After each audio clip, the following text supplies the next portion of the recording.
This is do or die. Feel it in my veins tonight. Emotional suicide. You know it's an eye for eye. I didn't wanna walk the plank. No. But the Mariona, it came like the thunder. I was on my way to going under. Swimming in the pain, yeah, I was covered in a tidal wave, But I'm a fighter. Try to take me down, I'm going higher. Baby, you've been playing with some fire. You've been playing with fire. One day you will see what you made of me. Found my inner peace.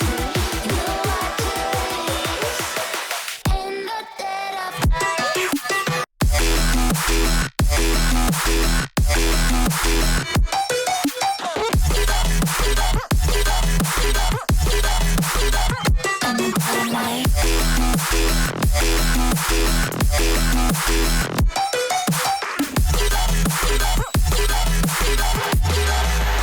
Maybe when it's still dark,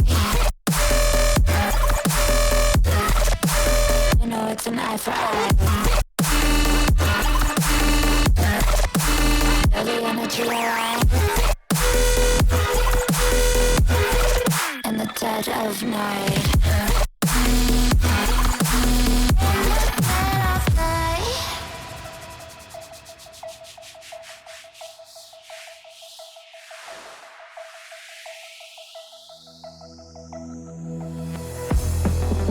You can save your alibi. I already know you lied. Oh no, no, don't even try.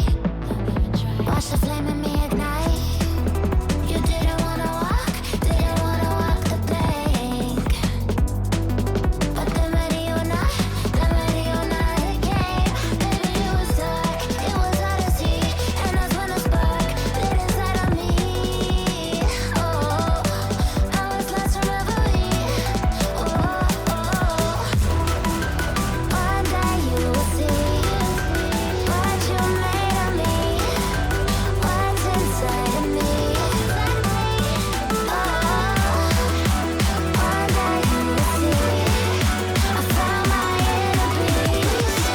You are released in the dead of night.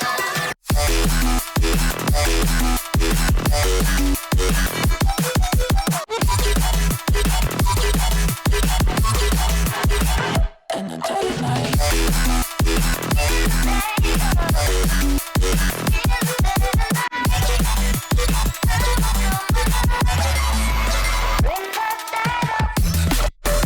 Baby, when it's still die, you know it's an eye for eye.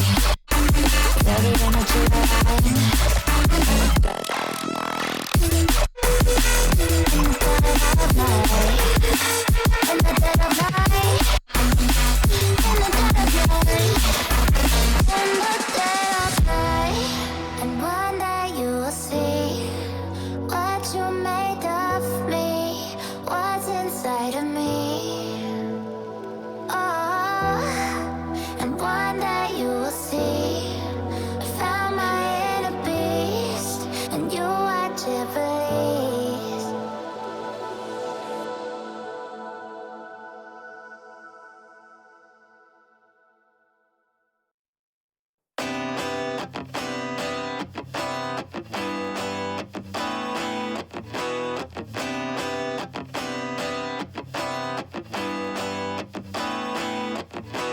Back to time. I've been busy running my mouth dry, speaking lines of how to find higher hopes and sensibilities meant for me.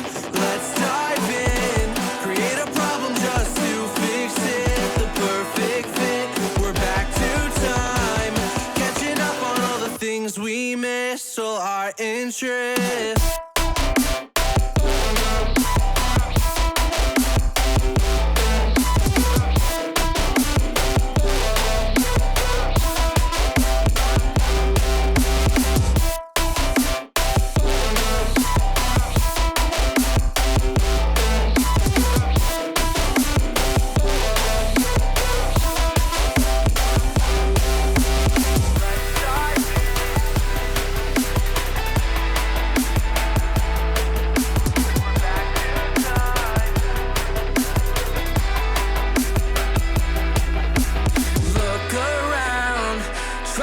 the people who stand out, the faceless crowd, lost and found, picking up on the speed of sound to faster ground, moving on.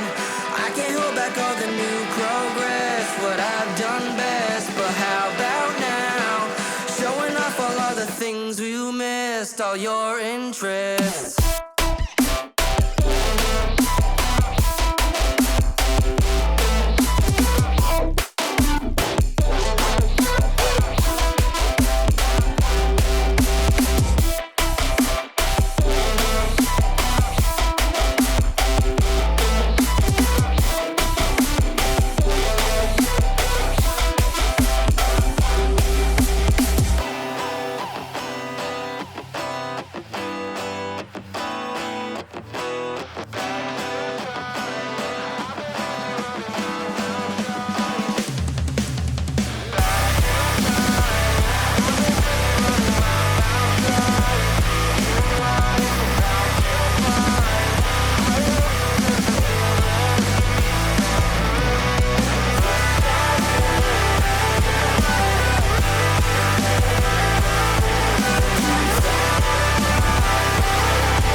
Don't like the lights, but it's camera time.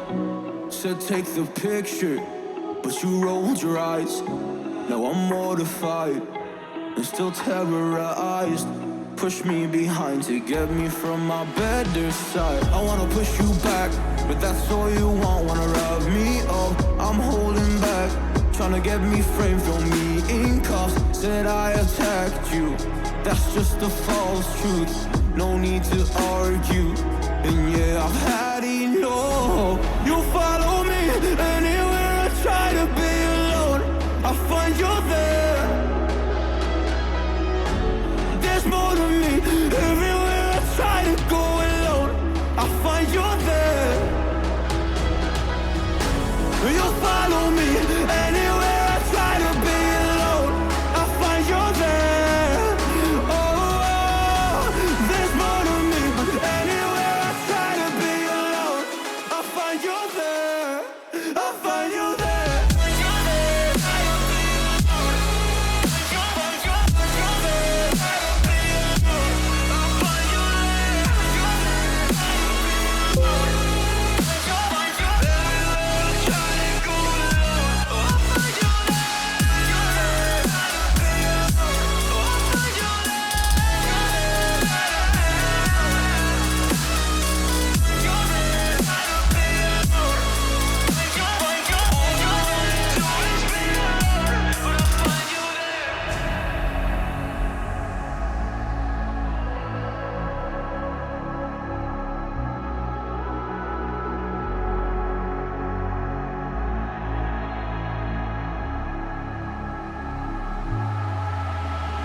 I'm so scared to leave my house, so I cannot run free from this. Always being watched by you, and that's so inconsiderate. My privacy, does that exist? Probably haven't heard of it.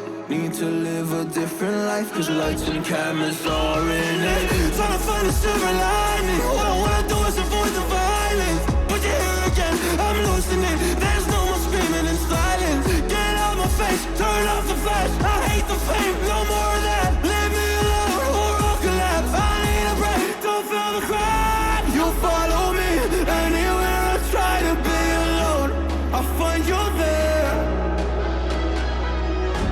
There's more to me, everywhere I try to go alone, I find you there. Yeah, yeah. You follow me anywhere I try to be alone, I find you there.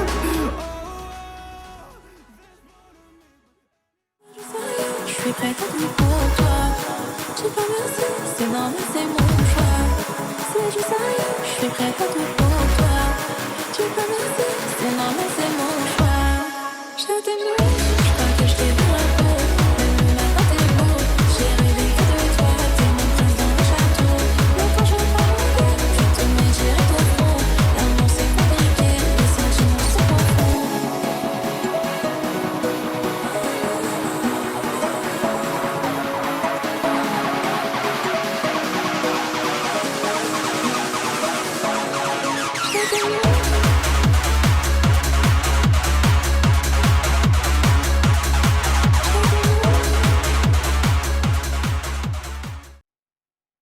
Hello and welcome, folks. You know what time it is. It's just got past 8 p.m. CEST, so that means we need some more Unite European Cup action. I'm Digital Bacon, joined by two fantastic friends of mine. It's Soph Chan and Curly. Let's start off with you, Soph. How you feeling today after having, a little day off, a bit of a rest to sit on the sidelines and just get to observe all the action? Oh yeah, absolutely. I just became a viewer for a couple of days. It was nice. It was very relaxing, but we are back to the action. I am so excited. We're going to be covering Italy twice today. Italy versus Switzerland and then Italy versus Sweden. But what I'm most excited for, I got to tell you, is working with this wonderful being that I've got by my side right now. Curly Q, welcome in her, everybody. Amazing Pokemon creator, streamer, and now caster as well. Thank you so much, Soap and Bacon, for having me for this tourney event. I am so excited to be here and really excited for these matches. It's going to be a really big day for Italy, Switzerland, and Sweden. We're going to find out who is going to win the Group B and move on to semifinals. So let's just update everyone at home. The current standings, as I actually bring up the sheet myself to make sure that I give you all the correct information. Switzerland, of course, are currently sitting on top of the group with 2 wins, no losses all, game differential of 6-1, only dropping a single game, and that was to Sweden way back when, of course, on Tuesday. Behind them, Italy and Portugal sit on 1 win. The difference there, though, being Portugal have played all their matches. Yes, they had a double day like Italy is today. So Portugal are sitting on 1-2, and Sweden, unfortunately, is sitting 0-2. But, guys, that still means that Portugal and Sweden are in the run. And actually, I think Sweden are a little bit out of it at this point. But it's all about if Italy gets 1 win, that's it. They're through. And it really just comes down to this match up against Switzerland. Italy take down Switzerland and they could be taking the top spot. It would still be up in grabs, on the game differential. But if Italy takes that, they're guaranteed through to Sunday. If Switzerland take down Italy, that's it. Switzerland are the top of Group B. They're going through with a very favourable seed, aren't they? Because we're looking over towards that Group A, and I'll actually bring it up on screen right now. Group A is the group of death when you've got Germany and France there. And right now, you don't want the strongest of that duo. Oh, yeah, you really, really do not. So it is a case of Italy versus Switzerland today, basically deciding who's going to go against the strongest and who's going to go against the second best of Group A in the semifinals, Bacon. And Curly, as we're looking at the current meta, of course, we're looking right now at a recent patch only dropping yesterday, of course, right? So we're seeing things change on up, and it could just come down to adaptability for these squads. Switzerland showed us yesterday that they are an incredibly organized team. Like, they are surgical in how they play the game, but individual skill, that's a big strong suit for Italy. And as we're coming into this, as a player yourself, how are you finding the patches coming on in, and how are you adjusting your own gameplay? So one thing that I have noticed in my own gameplay is the Rayquaza nerf. They did lower the HP for it, as well as the HP regeneration, and it really feels like Rayquaza itself is a lot more rippable. So we could see Rayquaza being taken down a lot more frequently compared to what we've seen before. A lot of times, sometimes the Rayquaza would just stay on the map the whole entire end of the game, and you would just have the teammates going for the back caps. So I think that's gonna be really interesting to see today. Also, with those defenders getting buffed, me being a defender main myself, I really hope to see some more Blastoise, some more Slowbro today, as those are the two defenders that got some necessary buffs. So I cannot wait to see what unfolds on the battlefield today. Yeah, from yesterday, we definitely saw Azumarill becoming almost a must play. I think that was more of like a favoritism pick, more so than anything there. But Azumarill was very viable. Blastoise now in the mix as well. But Slowbro receiving just numerous bans straight at the start to take them off of the field, because Slowbro right now feels as powerful, or at least a bit in line with the current Mr. Mime. And so you don't want a team to have both of those Mom, right, Soph? Oh yeah, absolutely. And as Curly said here, we have those super necessary buffs on these defenders.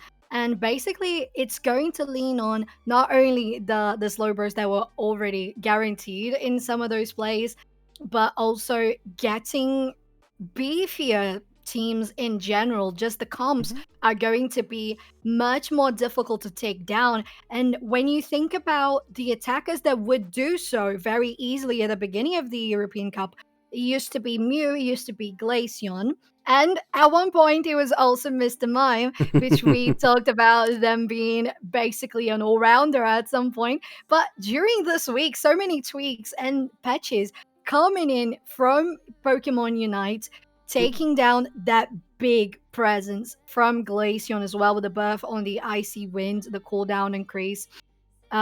Basically, we have Mew disabled because of bugs, because of things just being out of control with this Pokemon, and they're not balanced. The coding got a little out of the place, and it's not being a Pokemon that's going to be playable in this season for the European Cup anymore. And the Mr. Mime that is now, I heard you talking on other streams, basically more of a supporter now, actually enabling the team and the carries to win instead of carrying the game themselves.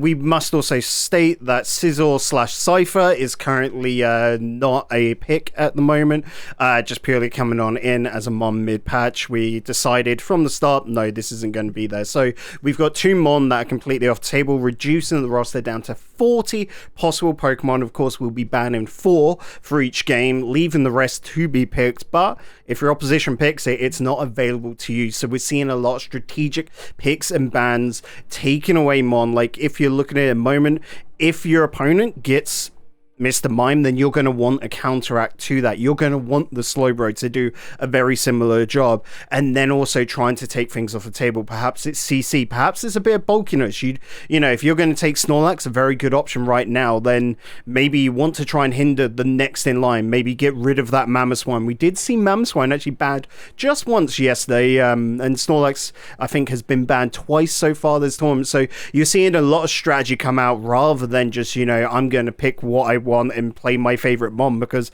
it's a team game, and as soon as one of your teammates gets their Pokemon removed, well, then things can go a little bit south, can't it, Curly? Oh yeah, definitely. It does not feel good when you have your main getting banned. You definitely need to make sure that you have some kind of backup, so that you can still form a good comp. I am really excited to watch this tourney today, just because I think the bans are very necessary for how big the roster is, and because we do have those Pokemon that seem to be a little overtuned sometimes. So yeah, it will be really interesting to see how these teams adapt to the bans today. So before we get on into the action, I'd just like to remind the folks at home that over here on Unite Battle Hub, we also have the Open Series coming on up, which is essentially open to everyone, pretty much given the name, right? So if we're looking at 4 different tournaments here and a new region being added for us to be able to manage, and we're still working out the times in the background, but we want to see the growth of the LATAM region, don't we? Oh, we absolutely do. As being a Brazilian myself, I was so eager to get LATAM into our Unite Battle Hub. And once we figured out we were going to be doing the October Open, we said, well, we've already tested firstly NA with the MEA, we auditioned APAC, and now it was a great time for us to get LATAM as well. And that basically gets us a tournament that lasts a whole month. Well, the Open that lasts a whole month, being every region a weekly tournament. Yep. So if you want to find out even more details about that, !open in Twitch chat right now, or head on over to the subreddit r/Pokemon Unite.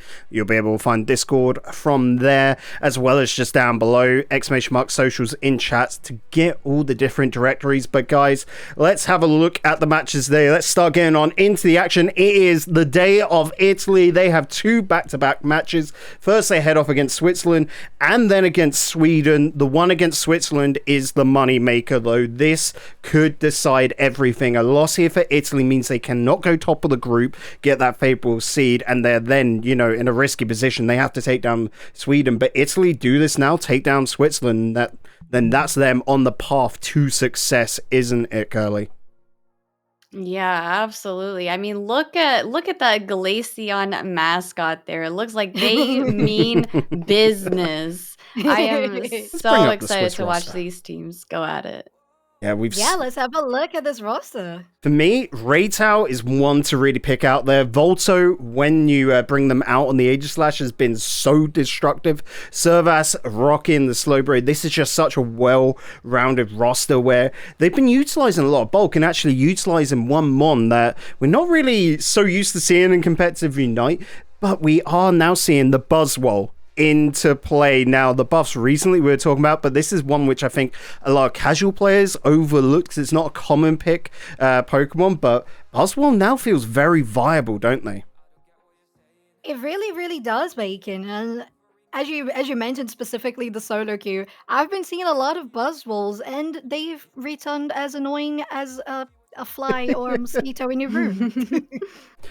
Which of the 2 sets, though, do we expect to see here today, Curly? Because, of course, the Leech Life isn't, as impactful in a sort of CC sense, but you do get so much sustain from it, don't you? Yeah, actually from my latter games, I feel like I have been running into a lot of Buzzwoles running that Leech Life.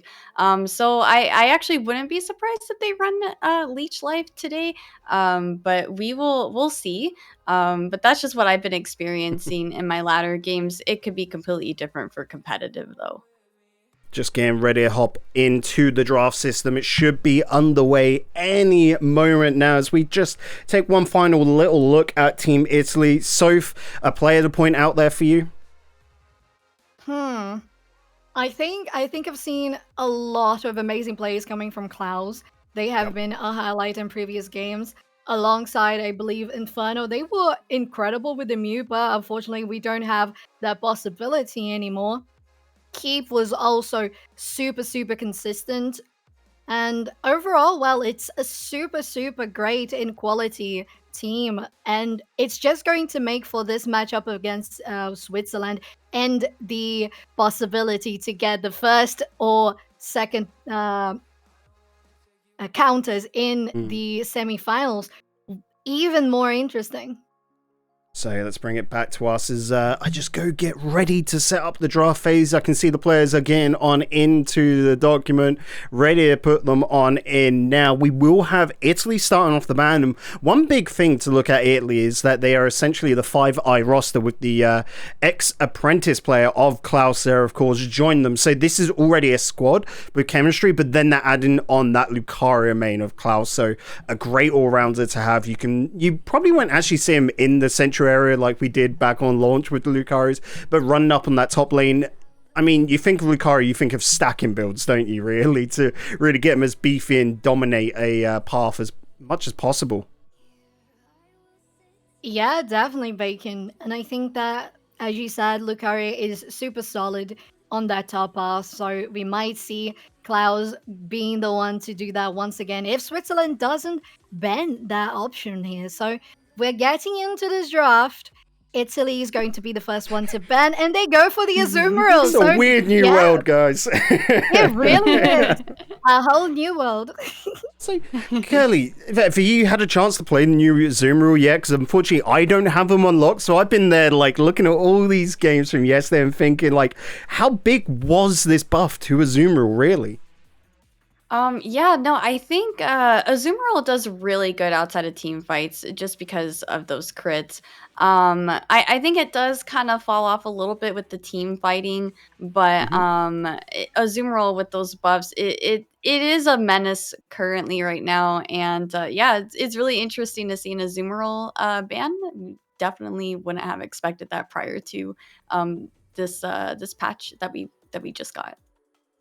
And yesterday, Soph, we saw Portugal near enough stack themselves up ready for that late game with a lot of level 9 evolutions. Your Tyranitar, your Charizard, your Mamoswine, for example. And that was ultimately their downfall, is that they lost the early game. And I think Azumarill at the moment, with coming online basically at level 4 and then level 6 for their final move, of course, just means that they can have an impact in the early to mid game. But if you're thinking about other Mon that fill a similar role to that, looking on the opposite side, Absol there, so early game might be halted here, hey? Yeah, it really looks like so. Absol has been super great, dealing a lot of damage. We had at one point Absol being too OP, but now it just sounds like a very, very strong pick. And so is Aegislash, especially bad with the Slowbro here for Switzerland first picks against that Mr. Mime for Italy. Curly, the other picks coming on in akin to Aegislash, that's what I'm looking at with the Serena here. Sure, getting on a little bit earlier at level 6, but Serena versus Aegislash going head to head, who would you rather have on your side? Aegislash or Serena? I think I run into more good Serena players, especially paired up with that Mime, and we have a Blissey on the map now as well with Italy. So this team comp on Italy's side is looking really, really good. Looks like they're going to have a lot of sustains. Serena already sustains very well. Phenomenal all-rounder. Right now, and Serena's in a very great place. So if I had to choose, I'm really liking Italy's comp right now. Whereas over on the side of Switzerland, we'll finally get their last pick on in. It is the Tyranitar. So a lot sustained really for both sides. And it feels like both teams have chosen at the same time to pick their core of the rosters. Going forward though, Soph, who would you like to see be added? Let's say to Switzerland in this case. To Switzerland here. Let's see. We already have a defender. 2 very bulky. I mean, not bulky, but very bruisey melee Pokemon there. It could have been a Cinderace, but it's not going to be since it has been banned. Yeah, I think I want to see an attacker, something long range to keep up with the telekinesis that Slowbro is going to do, but from a distance. Maybe Decidueye. I've been seeing really good Decidueyes lately. What else we could have? I don't know if Glaceon is still that great. At least I didn't think it was. And to top that off, on the ban side, we have a Wigglytuff ban for Italy. So if there was anything more to be covered on the side of supports or CC, well, Italy is denying it to Switzerland.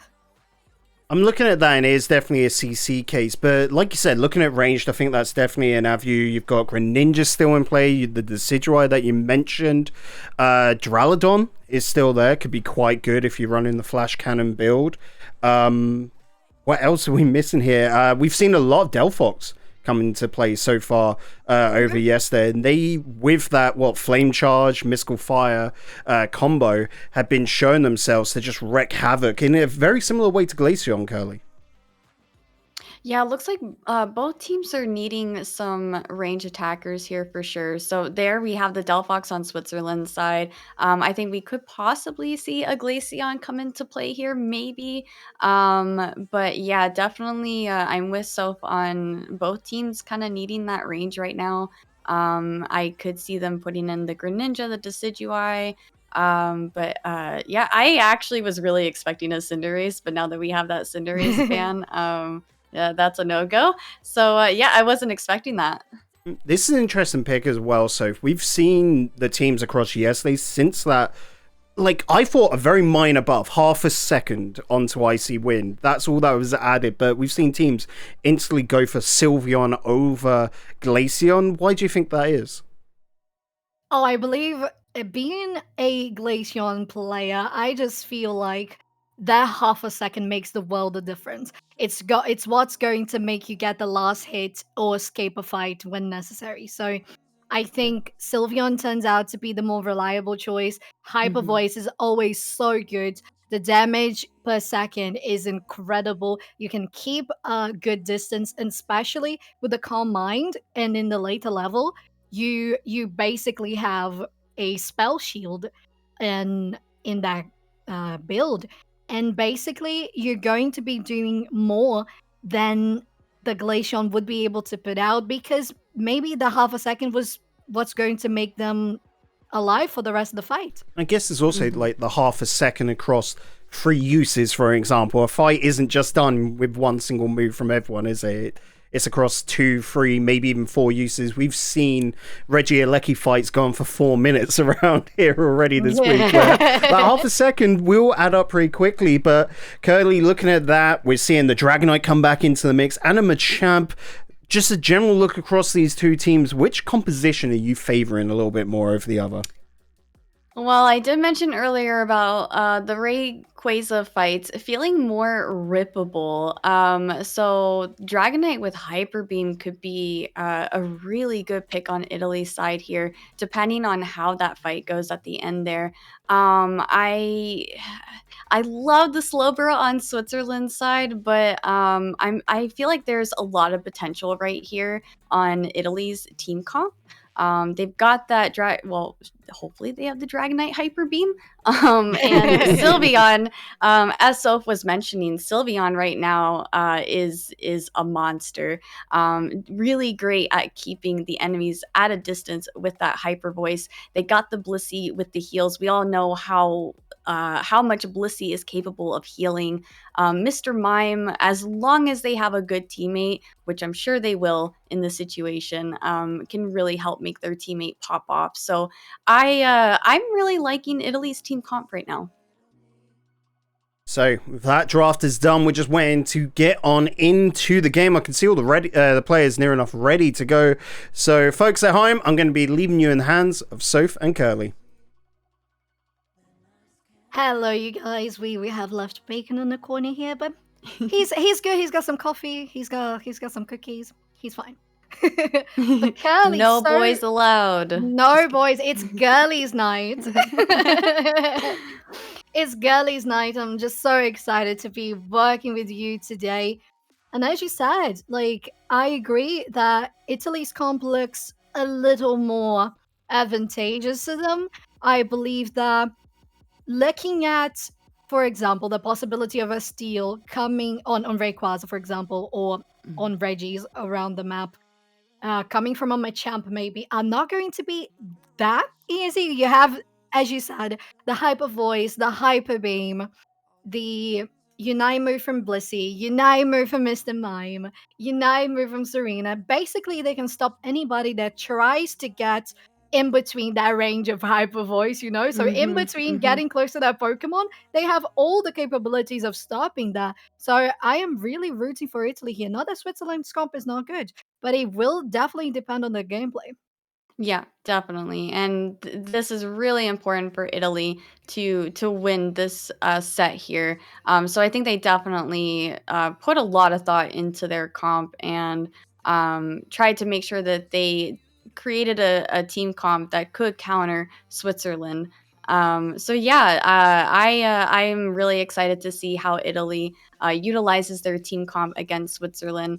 I'm expecting a Dragonite Hyper Beam Rayquaza steal, but we will see how it turns out. Oh yes, we will see that double KO with the steal on the Hyper Beam. Oh yes, that's the juiciness we expect. And that's what we're going to have here, whatever is the result. It is game 1, best of 5. Italy versus Switzerland, the last 2 matchups of the Group B and the 2 matchups of the day. Yeah, it looks like we have a jungle split here with the Dragonite and the Sylveon on Italy's side. And I was actually surprised to see the Machop go into jungle rather than the Delphox. Yeah, interesting choice that they decided to keep the Delphox alongside the Slurbo on bottom, and poor Brian here is being melted down while Switzerland gets some goals and pushes up the advantage on that wild Pokemon there. But the Dragonair is coming to join the party alongside that Serena too, and they're pushing in 3v2 on Switzerland. Decide to back off. It's soon going to be Altaria in those mid lanes, and we'll see how things are going to turn out. We already have 3v3 on top and 2v2 on bottom.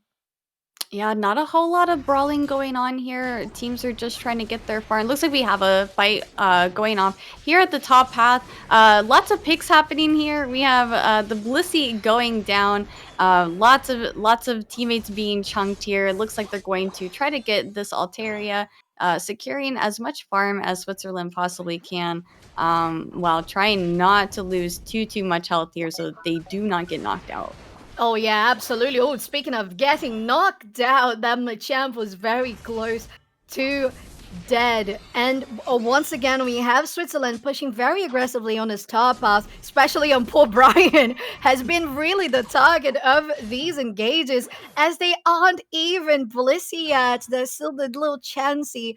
They haven't had a Chansey to level up. Yeah, they do not want that Chansey to become a Blissey, probably to try to keep them from being able to keep their teammates alive.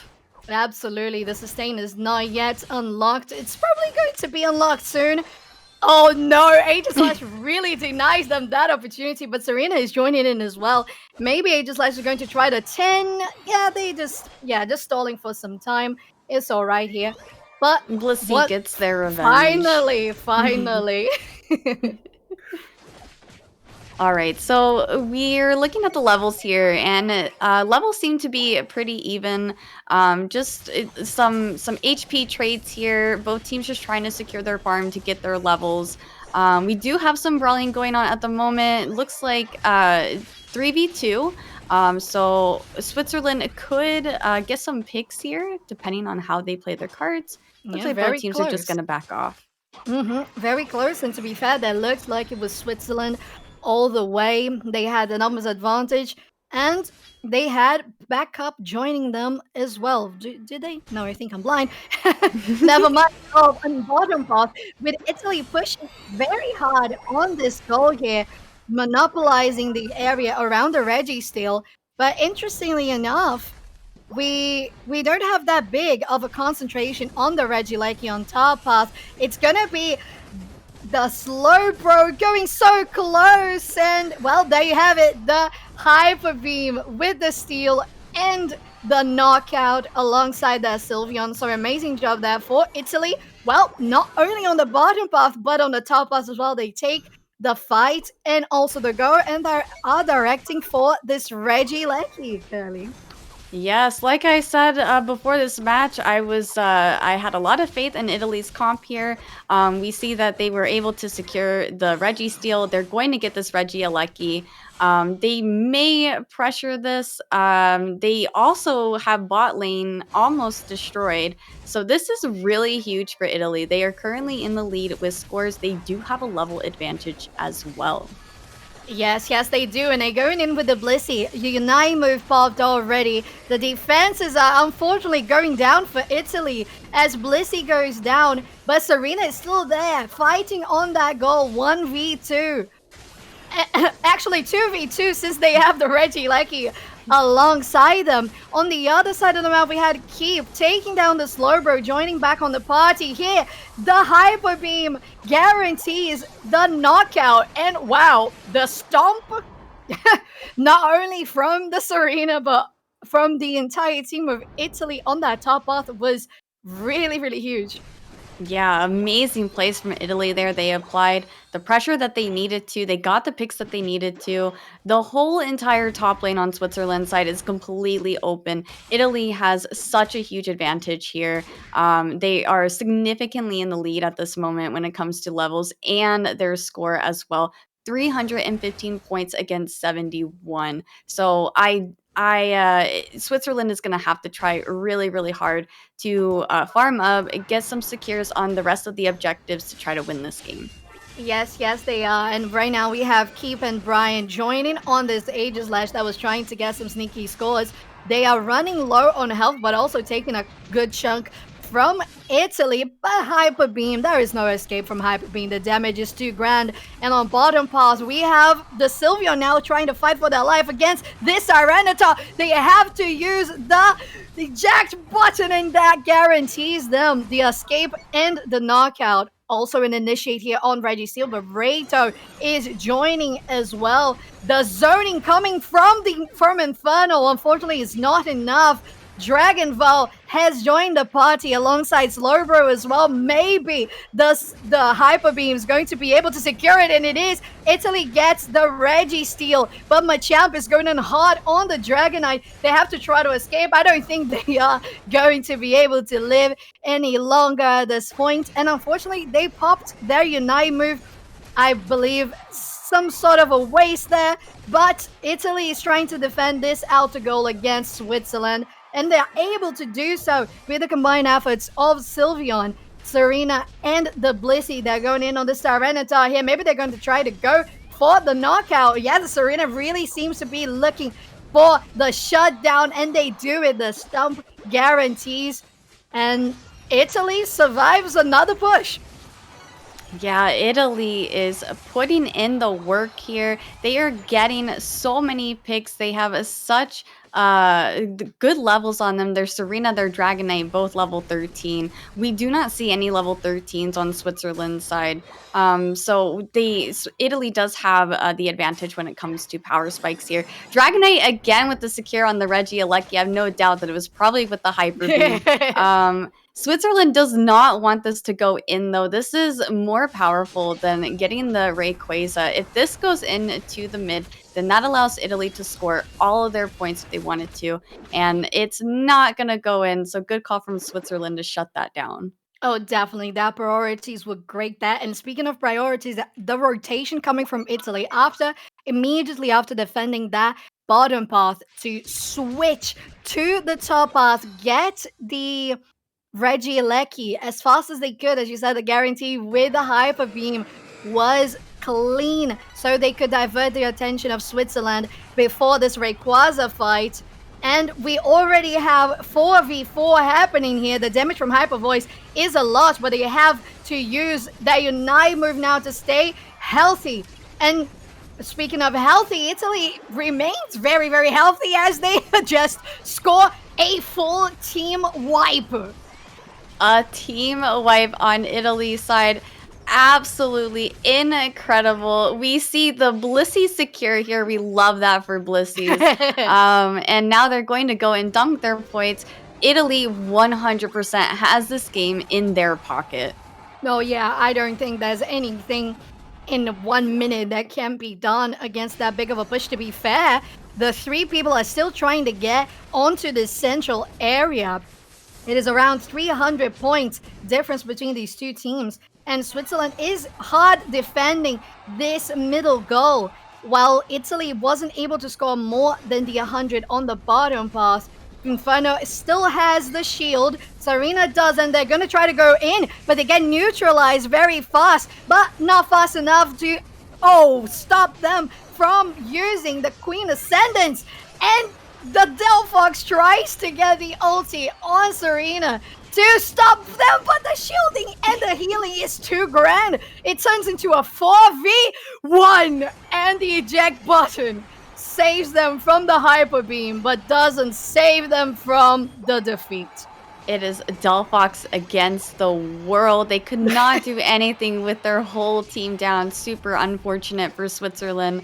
But Italy fought so hard for this win. They definitely deserved it. Their team comp reigned superior. I had no doubt that this comp was going to come out on top. Absolutely. And not only do they have the comp that we thought would come out on top, they executed it to perfection. I really Mhm. couldn't find one mistake, or at least crucial mistake, that Italy done this game. And well, it guaranteed them a almost 900 score victory on Switzerland. This first game here, 1-0 up for Italy in the best of 5. And look at that. It wasn't, I mean, yeah, to be fair, yeah, it was a big of a difference from the start. It was a big of a difference from the 147 versus 71, and that 71 that remained against 300, 400, and then suddenly 800 points that Italy was able to score. Amazing job from the Italian team. Mhm. Could not agree more. That Serena from Italy popped off and really put in the work to help their team get that win. They sustained, they were living. They did 110k damage, the most damage on their team. Phenomenal plays from that Serena. Oh, yeah. And that Serena, well, is Klaus that we mentioned earlier. And not only that, is the beloved Klaus that people love so much in chat and have been talking about. So, really, the player to wrap up this amazing Five Eye team that was in need of a last fifth player. It really works so well. The communication seems to be on point.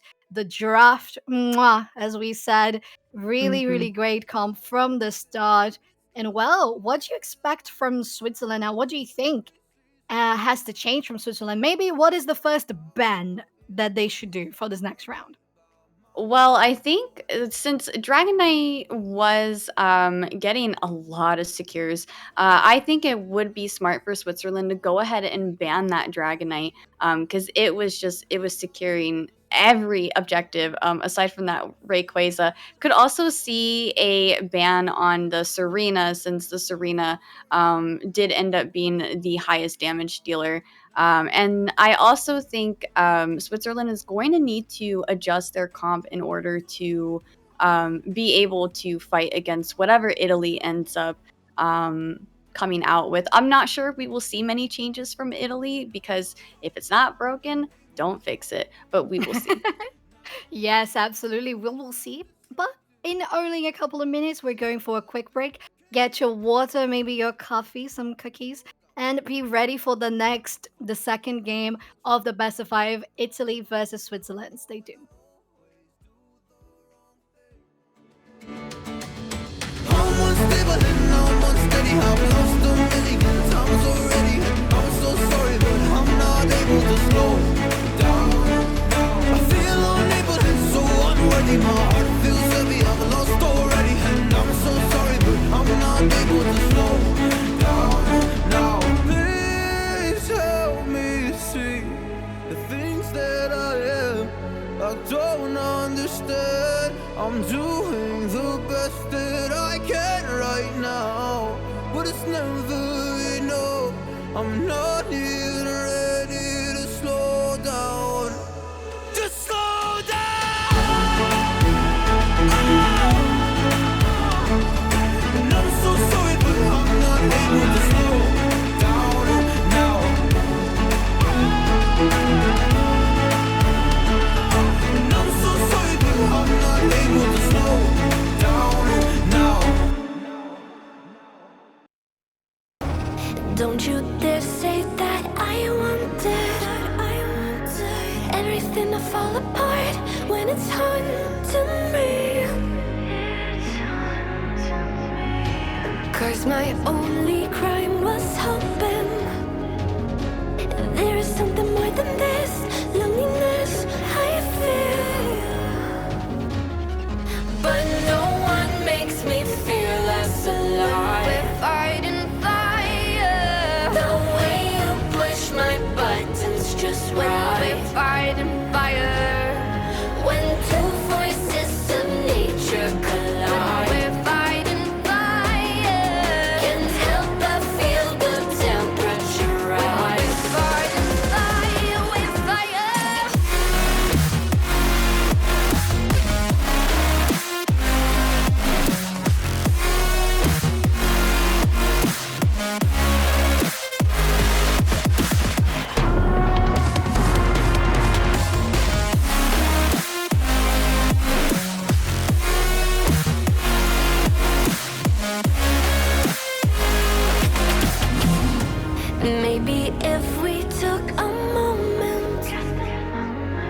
long enough to realize how alike we are.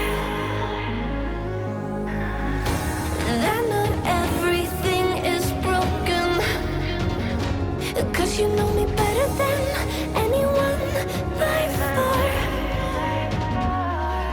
But no one makes me feel less alive. We're fighting fire. The way you push my buttons just right. We're fighting fire. When two forces of nature collide. We're fighting fire. Can't help but feel the temperature rise. We're fighting fire. We're fire.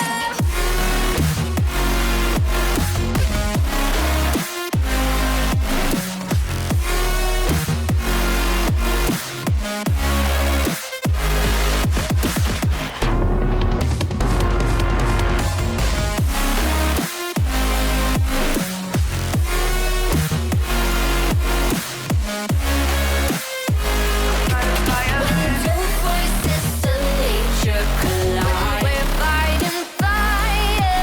Can't help but feel the temperature rise. We're fighting fire. We're fire.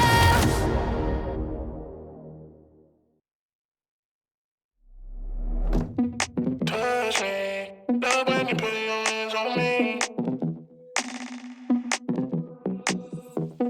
Touch me, love when you put your hands on me.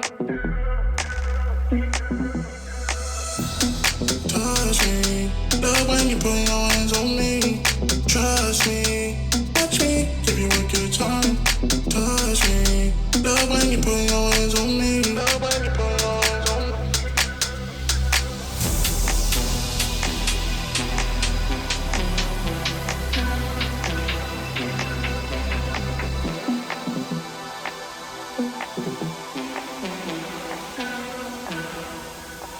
Give you a good time.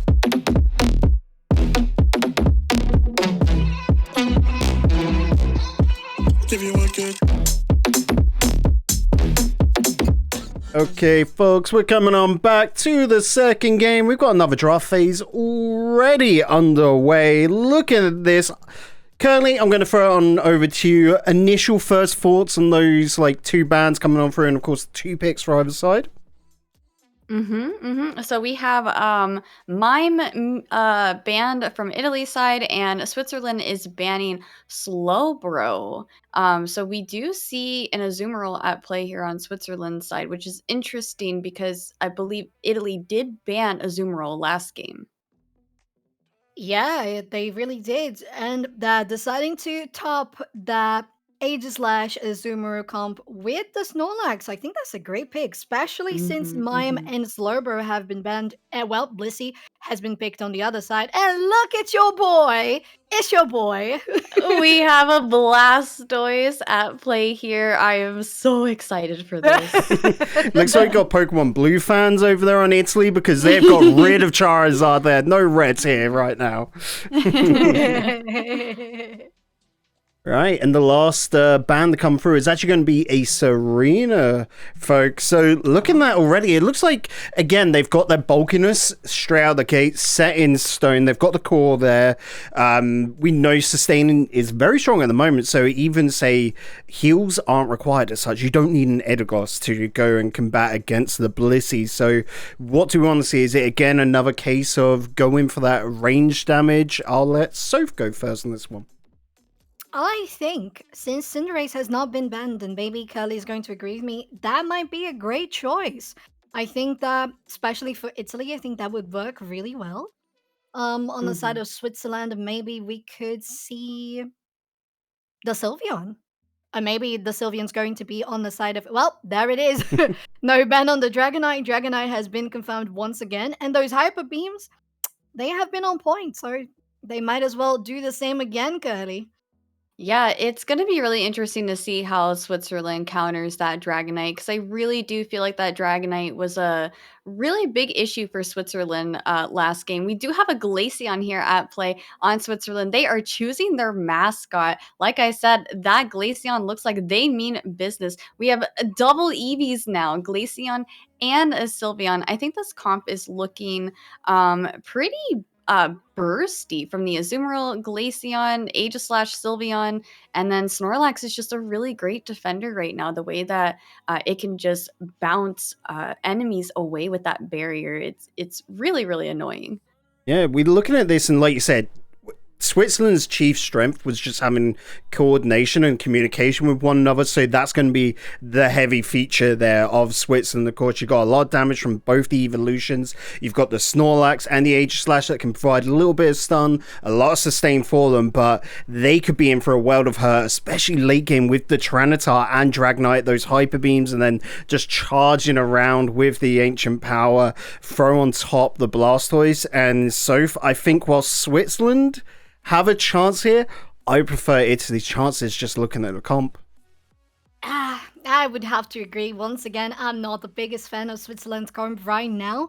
I think that Italy's team looks more rounded, it looks more solid, and just picturing how the fights are going to be, it just feels like the Pokemon fit more together. Whereas Switzerland, it feels a little just jointed for the looks of it, because if you think of where the Pokemons need to be to deal that damage, you need Aegislash super close, Azumarill on that mid-range. Snorlax is going to try to defend, but we have, as you said, Curly, so many bursty Pokemon. Like, I would love to have seen more than just the Snorlax there. I think maybe just picking the Sylveon and choosing something else for the Glaceon would have been a better choice in my books. What do you think?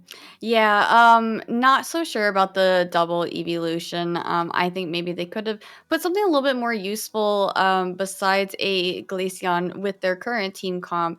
Just because Aegislash, Azumarill, and Sylveon, they're both fairly squishy, and Italy is looking fairly tanky over here. They've got the Blissey as well, so they're going to have those heals.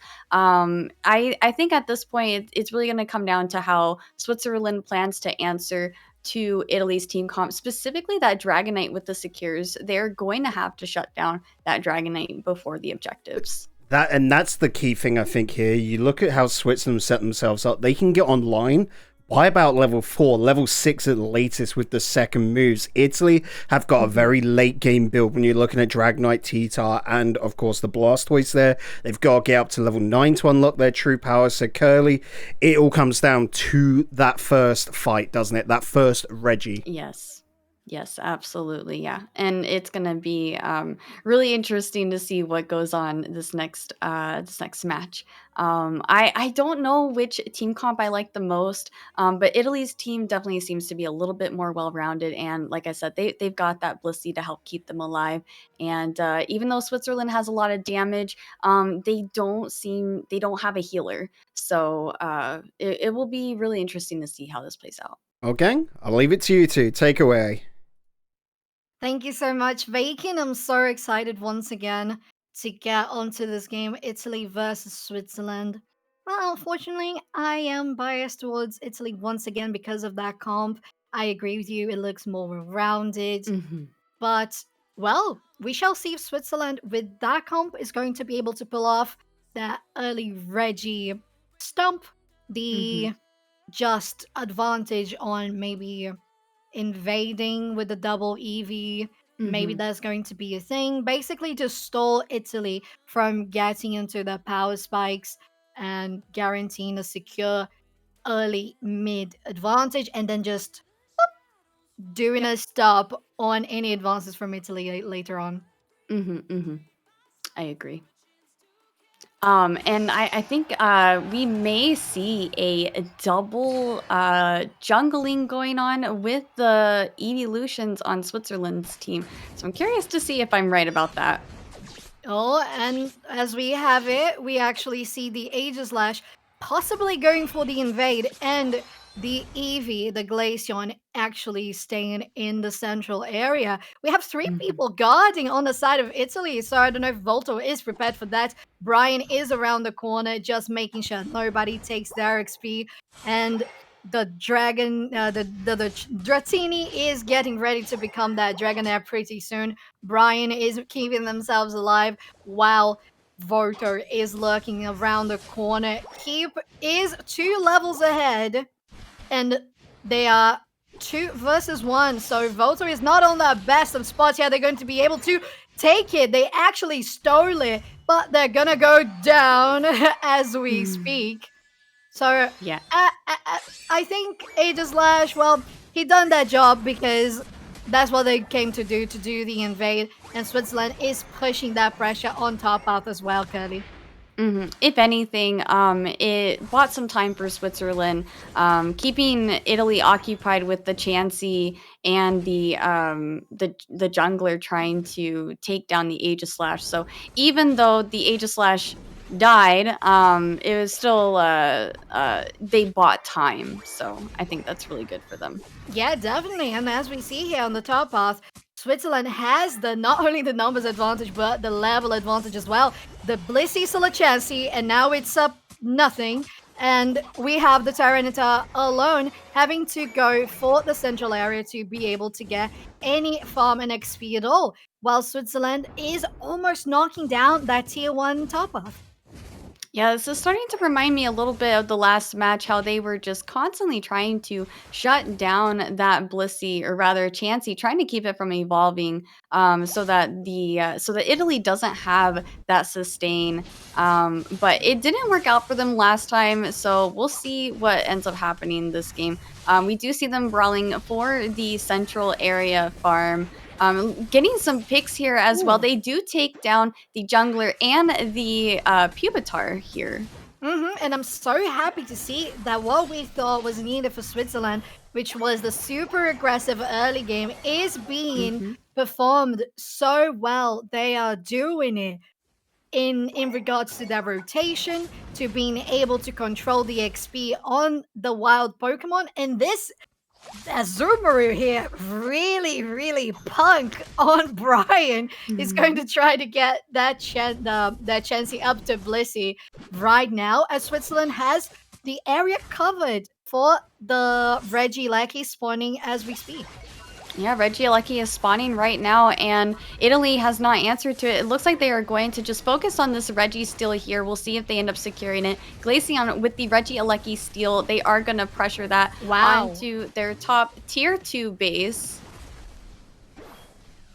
And amazing to see that the pressure was so great that we don't have a Dragonite just yet. We still have a Dragonair, and because of that, they were not able to guarantee the Registeel on the bottom path. They actually got knocked down, and now Sylveon is there, probably still trying to take it. Keep is arriving. I hope that Registeel has not reset. Oh, and it's so close. Are they going to be able to get it? No, Hyper Voice and the zoning from Zervis was enough to keep the Dragonite far away. Aegislash joining in as well, taking down the KO. And Switzerland, wow, what a performance, Curly. Yeah, absolutely. I said earlier that Switzerland was really going to have to answer to that Dragonite. They needed to figure out how they were going to counter Dragonite there, and they did. The Dragonite just barely missed their Hyper Beam there, and Switzerland was able to still take the Registeel despite the Dragonite, because Snorlax keeping them away from the objective. That was a really good play from Switzerland's side. Definitely, and I was going to point out that Delphox was still level 7, now up to level 8, and they're going to try to push. There's a 3v3, but Brian is already in a pretty bad position. The healing's trying to come in, but it's not enough against the Icy Wind. And interesting to see that we still have the Icy Wind Glaceon here, despite of the nerfs that we mentioned earlier in the draft. And wow, this Sylveon Glaceon combo is working so well for Switzerland. It really is, and we see that Switzerland is getting set up here for the next Regieleki. We have the Azumarill, the Glaceon, the Aegislash, and Snorlax is heading up there as well. I would imagine that Snorlax is going to try to keep Italy back away from this objective so that Switzerland can rip it and steal it. And they are positioning here. We only have Delphox and the Sylveon. Actually, Italy trying to join in and collapse on that Sylveon there. Pretty powerful mon on the side of Switzerland, but Switzerland said, well, it's okay. It's only a distraction. We're going to take this Regieleki here. Thank you very much. As we had only Drampa, yes, and Brian on the top path. And Switzerland really is doing their best to snowball this game, and so far they are succeeding. Oh, how the turned half table. Switzerland is really controlling this match here. As we stated earlier, Switzerland does have more of an early and mid game composition here, but Italy could still really come back again. Like if Italy secures the Rayquaza here, once it spawns, then we could really see Italy coming back here as long as they can get those dunks in. So I think right now it's still fairly hard to tell who is going to come out on top, given that we know Italy is a late game team comp. Yeah, definitely. And we have this fight going on with so many Unite moves being popped, and Keep actually taking down a lot of Switzerland's people here. They're so close to taking the goal too. The kiting from the Sylveon and the Glaceon was good enough to take one of them down, but not good enough to take all the rest. It was a very, very concentrated push with 4 people. A Unite move coming from Azumarill. Oh, those crits, as you mentioned in Draft Girly, they are devastating. But we have Unite. It's a type of MOBA that the time is there. It's always going to be 10 minutes matches, so you can only out-farm and out-level your opponents. Enough. It's at one point they're going to have their levels they're going to fight. It's going to be Rayquaza time, and well, they're going to have the Hyper Beams. They're going to have the Unite moves from Delphox, heals from the Blissey. That is a lot for Switzerland to try to compete right now as they start another fight close to this next Regieleki. The Blastoise trying to zone out everybody as Dragonite is actually caught out of position. Have to pop their Unite move. They're close to being done, but not quite. The Unite move from Drompa is amazing. Knocks up so many people from Switzerland and allows the Delphox Inferno to take so many Pokemon out. Maybe they're going to take Dragon Ball as well. Maybe they're going to steal this. The Unite move is a little too early, and Italy guarantees. Oh, they're alive! The miss, the whiff from Inferno there. It's just going to be the outer zone with a Regieleki, I believe. Voto is going in on this fight. They go down as well, but they are stalling for the pressure. Blissey coming with the Unite move as well. The Regieleki has dropped on the top path, but nobody actually got to score there. It's probably Snorlax who's going to do that defense with the barrier. And my Italy is coming back from retaliation. This game is really, really close still. I think it's still anybody's game. They do take down that tier 1. The scores are so close, 250 to 296. This is anybody's game, but I think we are starting to see Italy's comp really starting to thrive in this late game. Yeah, we see them starting to pop off some more, and it's close to an ace. Only Dragonite and Blastoise are online. Blastoise is coming in. They do have Unite move, so be wary of that. The Hyper Beam comes in, but Glaceon guarantees the Rayquaza. It's going to be the final push probably for Switzerland. The orange team is going to do the 100 points on the bottom with the Snorlax. Wait, what? Why did they stop? They had the shield. What happened there? Was that a bug or something? A slippery finger? But they do score 200 on the middle. 100 more, and we're up to 600 points for Switzerland. 20 seconds on the clock. Italy trying to get some control back on this match, but 15 seconds is not enough to go back all the way to the other side of the map. 10, 9, 8. It's Switzerland's second. It's actually Switzerland's comeback against Italy in a 1-1 draw. Yeah, amazing plays from Switzerland. They had a team comp that just had a significantly better early game than Italy here, and it allowed Switzerland to really snowball the game, so to say. And Italy tried really, really hard to stay on top of them, but Switzerland had an answer to Italy with using their Snorlax to keep the Dragonite away from objectives so that they could not steal it with Hyper Beam. That was absolutely incredible gameplay from both sides. Oh, definitely agreed. We had both teams fighting to the last drop of sweat there. and taking the game until that very second. But really, as you said, it was the Snorlax alongside the other team members from Switzerland taking that Hyper Beam away from Rayquaza that guaranteed them the victory, because Italy was coming in hot. They were coming back and they were really pressuring for a comeback. Unfortunately, it wasn't enough. And it's going to be a third game here with of course, a tiebreaker, and for us to see how the rest of the series is going to be on our first best of 5 of the day. Well, keep tuned. We're going to be right back with some more amazing Pokemon Unite gameplay. Be right back.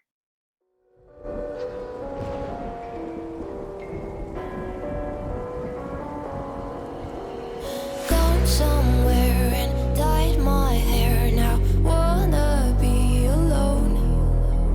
It's much to bear and you don't care, and I won't play alone. I got you in my sight. I keep all the words you said to me. I get you, get you, get you, get you on your knees. Rewrite all the things you said that I should be. I'll get you, get you, get you. Now you'll beg me, please. Hey. Now I stay away. You were never meant to save me. Now I stay away. I don't hear you say you're sorry. Hate I even loved you. Hate I fell in love with you. Hate I even loved you. Hate I kinda fell in love with you. Hate I even loved you. Hate I fell in love with you. Hate I even loved you. Hate I kinda fell in love with you. With you, I cried with you. Now wanna be alone. I lied for you, I tried for you. You wouldn't play alone. I got you in my sight. I keep all the words you said to me. I get you, get you, get you, get you on your knees. Rewrite all the things you said that I should be. I'll get you, get you, get you. Now you'll beg me, please. Hey. Now I stay away. You were never meant to save me. Now I stay away. I don't hear you say you're sorry. Hate I even loved you. Hate I fell in love with you. Hate I even loved you. Hate I kinda fell in love with you. Hate I even loved you. Hate I fell in love with you. Hate I even loved you. Hate I kinda fell in love with you.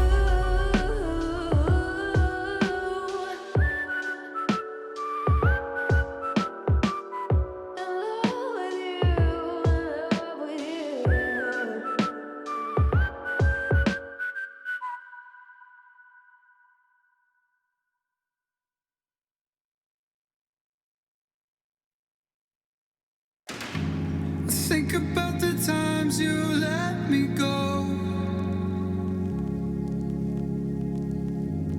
Falling through the cracks, emotional. I struggle to see what your reasons are. Sitting in your balance, silence breaks my heart. Turn the key, used to be our getaway car. Now I only wanna get away from where we are. Gotta find my way to you, even though you're next to me. No matter what I do, your heart is drifting out of reach. Out on the water, I'm swimming hard and trying to keep this alive. Gotta find my way to you.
Okay, welcome back, folks. We're coming back on into this, and well, perhaps the players aren't as prompt on this one. They have taken a little bit of time to think about it, because that last match, Curly and Soph, when I think against every single expectation, we were looking at how well-rounded Italy was, and Switzerland just came out and went, you know what? We take the early game, and from them we just roll with it. They looked incredible, didn't they? Oh, they really did. They steamrolled all throughout the first second of the game. And what we said was one of the most important things after getting that early advantage was maintaining it and stopping the push from Italy. And they did that wonderfully. So, and it's not because Italy did anything at fault there. They were great too, but Switzerland held their ground so well, especially with the Snorlax on the defenses. And they managed to get their win on that. And Curly, was there like any sort of certain picks that you thought were working really strong there, or was it just the team synergy once again? I really think when it comes to Switzerland, they knew how to answer to Italy's comp, and that was by having a strong team in the early and mid game, in order to snowball the game, and also having that Snorlax as well to keep the enemy away from the objectives and their teammates, which is amazing defense from that Snorlax. I really thought Italy seemed well rounded, and I wasn't sure how Switzerland comp was gonna work out with those double evolutions, because they seemed a little bit tanky, but sometimes all you need to do is just snowball the game, so it was huge for them. So looking at this now, we've had a few more picks on in. Italy have taken away Switzerland's option of that Snorlax. Snorlax very powerful right now, especially when combined with that Slowbro. There is no Mr. Mime, so Italy for me have that defender advantage right now, but Switzerland, seeing that, have gone straight in, taken the Serena, a vital like counter pick, taking the same role as Aegislash there, but Delphox early. Normally, so we've seen Delphox be one of the later picks. Teams seemingly go for those ranged attackers last, but Switzerland want to make sure that they get them early. Yeah, it looks like so. And to be fair, they have Blissey and Serena there, so they must be feeling confident on that pick, probably because they were waiting for, okay, we're gonna have another ban round next. We need to guarantee the Delphox now, because that might be something that we might lose afterwards. And interesting, they got the Charizard happening here. Good to see them paired with the rest of the Pokemon. And Italy went again for the Hyper Beam, that Dragonite. So far, both teams, I really like both of them. Oh yeah, especially like that Dragonite at the moment seems to be quite favored by Italy. It's working for them. The Sylveon feels again another like selective pick away, Curly. Like they saw how good the Sylveon was working for Switzerland. So for me, I think that last pick was just like, you're not allowed to play with that toy anymore. We're going to play with it. Yeah, it actually seems like both teams kind of switch comps here, because you got Italy playing picks that Switzerland was playing. Now you got Switzerland picking picks that Italy was picking. So this is going to be a very unique, interesting match. I'm really excited for it. Italy looks very tanky here. They've got that Snorlax, they've got the Slowbro, they've got the Dragonite, and I know that the Aegislash and the Sylveon are going to be really, really strong damage dealers. But then you also have Switzerland over here. They've got the Blissey, they've got the Serena, so they have some sustain on their side, as well as Italy. Both of these teams look really, really good right now. And when you look at it as well, they're very well rounded for that mid game. And sure, we're looking at the early game. Sure, it's going to take a little bit of a time for the Dragonite and the Charizard alongside the Machamp to level up, but you don't really need to worry about the Machamp so much. Like, they're doing okay as Machoke. Delphox is leveled up at level 6, right? Alongside the Serena. The Aegislash is level 7. Sylveon and Slowbro come online alongside the Blissey pretty early, so this is like two very well-rounded teams that have a lot of similarities. And so I'm looking at this and thinking there's nothing that could really just sway either way on picks. Are you agreeing with that, or have you seen any maybe glimmers that Switzerland might have a stronger roster, or Italy might? I am with you, Bacon. I feel like looking at these two rosters, they look the same. They look the same in capabilities. They look the same in power spikes in regards to those levels and evolutions, as you mentioned. In regards to range, like the amount of melee and ranged Pokemon, the amount of CC or sustain the Pokemon can grant there. Probably Switzerland having more on the side of sustain, but Mhm. Italy having more on the side of tanking. So, yeah, they really, really look so similar, and it would have to be looking at the gameplay to actually have any idea. And to be fair, sometimes we don't even have that until the very last minute of the game. Mm-hmm. Well, folks at home, you know the deal right now. We go and let Soph and Curly do their thing, hop on the mics, and cast another game. Thank you so much, Bacon and Curly. We are here. Once again, third game. We have a draw going on, and it's because these two teams have played incredibly well this series, haven't they? Yeah, they really have.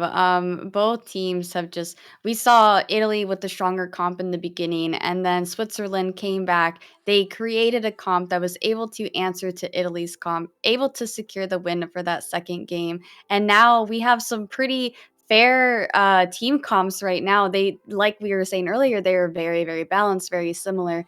So I think at this point, it's going to come down to the players playing their Pokemon the best. Absolutely. And maybe it might go down to a couple of steals as well, because even those fights, when they look like they are 50-50 and it could go either way, when it starts going to an advantage for one team or the other, maybe it's a Hyper Beam that's going to save the day. Maybe it's a Delphox ulti that's going to save the day. Or maybe it's an Egg Bomb from Blissey. Who knows?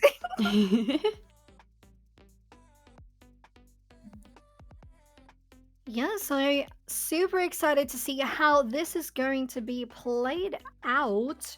Especially, so once again, we have here the rosters on the screen. Italy, Keep, Dravix, Klaus, Drumper, Brian, and Inferno. We have highlighted a couple of those players. Of course, Klaus, Drumper was incredible throughout the series, throughout the tournament with that Mr. Mime. Is not in play anymore. We do have a Charizard, but on the side of Switzerland. So let's have a look at their roster as well.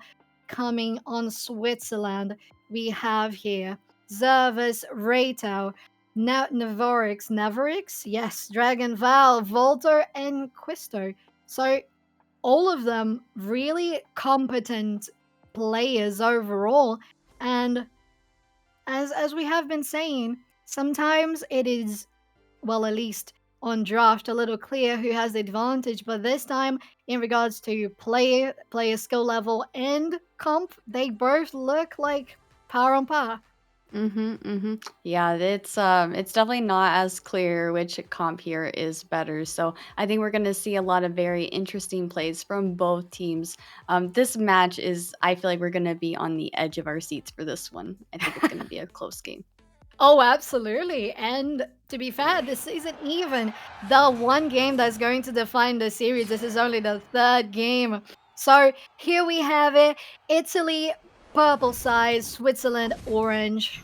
And let's have a look at how these teams are going to arrange their Pokemon.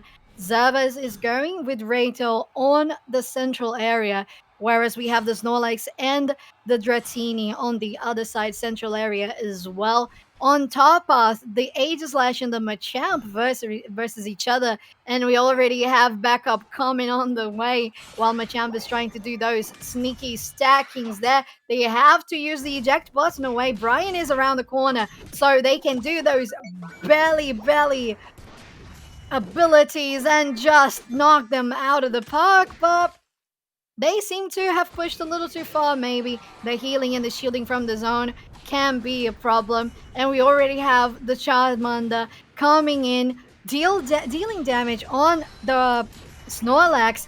And it's a 3v3 all of a sudden. People getting their health bar so down on the side of Switzerland, but they decided to just cool off a little bit before these Altaria spawn. Yeah, we've seen Italy do really good about always being in position to prevent the jungle invading. And this time, I don't think the Chansey from Switzerland wanted anything to do with that Snorlax. So nothing happened in the jungles as far as invading goes. So now we just have some brawls going on, some scoring here. Looks like Italy has been getting some dunks in. Yeah. Yeah, absolutely, Curly. We see that it has been a little different across the board. Last game we saw Switzerland stomping from the very start, whereas this one we have Italy having a bigger presence on this bottom path. Drampa and Inferno on the Sylveon here against Serena. The Delphox a little far behind, but on the top path we have Switzerland having the upper hand. We're gonna have a fight here on the middle for this Altaria. The Charmander is joining in as well. Not yet a Charizard, and it's turned quickly into a 4v1 and now a 4v3. The damage on the Dratini, the Dragonair, is a lot, and they're able to knock down one of Switzerland's there. Inferno trying to kite Zervas. They might be able to do so, and they do with the last auto attack. They guarantee it. Look at this. This showman here is really looking for danger close to Inferno like that. Yeah, it was really hard to see which team comp was going to have an advantage here. So now that we're seeing these team comps being played out, it really seems like Italy has a slight stronger early game than Switzerland does at this point. They do seem to have a level lead on Switzerland as of right now. They've been getting more dunks in. So we will see how Switzerland plans to keep themselves, or try to get themselves up to Italy's pace and be able to get a lead. Absolutely, and we have the usual Aegislash going for the invade in the central area. The Charmeleon is almost close to getting sent back to base. Zervas is joining in, and the Serena Volta with so little health, they end up going down. They might even take down the Charmeleon too, and it's a 2 KO Shriek for Aegislash before they go down. Regieleki has spawned, and Italy on the bottom, they have taken the Reggie there as they try to get around for this top path. Oh, and an amazing 40 dunk on the inner goal there. The Charizard versus Dragonite 1v1, dealing a lot of damage on both sides. Brian doing the job as a good Snorlax does, protecting the area, zoning Pokemon out of this Regieleki. And people are gonna start gathering around this top path because they're gonna have to get this buff at one point or another. Brian is falling down so quickly, they have to dash away. Inferno trying to guarantee the Altaria, while Aegislash is joining deep on taking damage on the Zervas. But well, as a Blissey, they can heal a lot, and people are most likely just going to get ready for this big next fight. Well, it just happens before our eyes. The Unite move from Charizard guarantees a shutdown there, and they're dealing so much damage on the Aegislash. It's not enough to take them down. The shielding from Buddy Barrier from Snorlax is enough. They end up going down instead. Inferno drops the eject button with the Unite move, guaranteed an amazing engage on 3 people alongside the Unite move from Keep. And the pressure is now on the side of Italy and the start path, Kylie. Yeah, it was really interesting. Switzerland had the number advantage for a really long time, but it looked like the Dragonite and one of their other teammates on Italy's side were farming up in order to get their Unite moves in time so that they could use it to secure the Regieleki, which they do end up doing. It was really interesting to see them prioritize the bottom lane first, at Dragonite getting the secure on the Reggie down bot, and also destroying that bottom lane and scoring the 40 on the tier 2. Absolutely huge from Italy. They are definitely dominating this game at this moment. They have a huge level lead with one level 12 already. That Dragonite is almost a 13. They're fighting over this Regirock right here at the bot lane, and the Dragonite secures it again with that Hyper Beam. Switzerland does not seem to have an answer for that Dragonite, and it is getting away with so much. Yes, they are. And on top of here, we have already Delphox going down. The Charizard is left alone between Brian and Klaus. The knock-up and the Unite move from Klaus gets the KO on Charizard. But yeah, absolutely, Curly. We have seen Italy really dominating in this game. And as you said, they're prioritizing the XP because that team needed those Unite moves to fight for the Regieleki. And they managed to really secure that fight as best as they could. They guaranteed the goal, leaving Switzerland without that shielding and the healing from the base, and took down Regieleki as well. So amazing job for Italy there. Looking at these levels here, Italy almost has 3 level 13s, while Switzerland is still sitting at 11s and 10s right now. So there's definitely a huge level lead as well as score lead for Italy right now. We definitely see that they have the advantage at this moment. They also have the numbers up in the top path. Looks like Italy is going to try to prioritize getting this Regieleki. We have the Serena and the Charizard on Switzerland's side, kind of more towards the bot side. Charizard slowly moving up there, but Italy right now has number advantage for this Regieleki, so I honestly expect them to get this secure. Yeah, we'll see how this is going to be played out as Brian jumps in already on 4 people on the side of Switzerland. They're taking heavy damage as Machamp joins in, but the kiting from the Sylveon is too much. Hyper Voice will take your health away. Delphox is trying to get the poke in, but even with the range, the long range from Delphox, the Sylveon Inferno is really doing a great job at keeping people at bay. But Dragonite ulti's right in the middle of them, and they're gonna take down Zervas here while the rest of the team is fighting in the middle area. No Regieleki at this time as Rayquaza spawns here, and they're all going to rotate for the central area. And here we have the Rayquaza fight breaking out here. Looking like Italy is trying to take this Rayquaza off the map. They are focused on doing damage to that Rayquaza. And they do not secure it. Absolutely incredible. Switzerland with the secure. This is absolutely huge for Switzerland. Will they get these dunks? Will they get enough dunks to win the game? This was insane. I mentioned in the draft how much a Delphox ulti, a Unite move, could do in those Rayquaza fights, and it did alongside with a steal. The last hit from Machamp really topping it all off, while Switzerland is trying to get those goals right now, but they are close to, yes, guaranteeing them almost 200 points ahead. 1 minute on the clock. Italy might still have a comeback here as Volto is gonna go down. We have Machamp trying to escape there, Slowbro chasing them down, but Delphox and Charizard are on that base, waiting for the push, waiting to get that defense on. We have 4 people already. One person is down on the side of Switzerland, and they're pushing with all people on the top of the Unite move from Delphox to deny them from being in this zone. The amount of shielding coming from Slowbro is not enough to get them to a score. They're almost going down 20 seconds. Charizard still has the shielding from Rayquaza. They're going on Inferno. Inferno goes down. And this really looks to be like the comeback for Switzerland in a 2-8-1 lead. Wow, that was such an incredible match. I cannot believe how close that was. They ended up getting a team wipe there at the end. We see Charizard celebrating that win there. GG's to Switzerland. They were not in the lead for the whole entire game. They did not have the levels. They were not getting the secures on the objectives. Italy was absolutely dominating, but all they had to do was just get the secure on that Ray, get their scores in, and they won the game. Look at this graphic, Curly. This is literally the image representing what you just said. It wasn't just Italy dominating.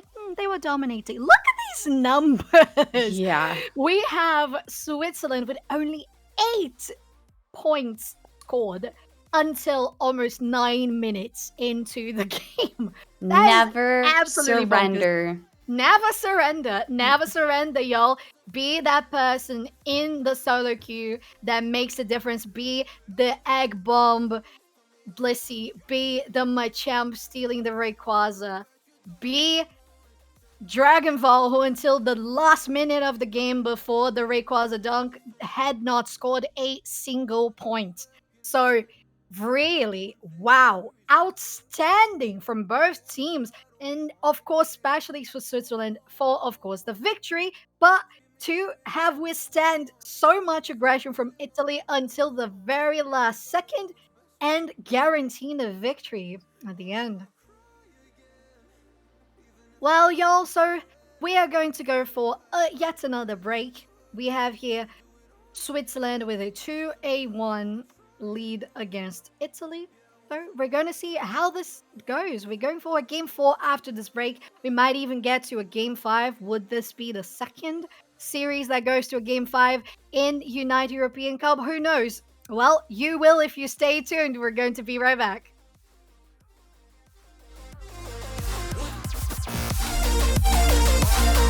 Yo.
We'll be driving down the state, yeah. Looking around for the next crowd, yeah. Going our own way. trying to find a new route, yeah. We'll be going in circles, trying to find a way, searching for the things we do, yeah. Drop top without a choice, yeah. Hair blown round to the window, singing stupid noise with you. I just wanna get to know ya. I wanna go far to the coast, yeah. I wanna drive fast to the ocean. I wanna know all of you. Growing old like a ghost, yeah. I wanna have kids of my own, yeah. Live a life till it's over. But until we do, it's sleeping too long.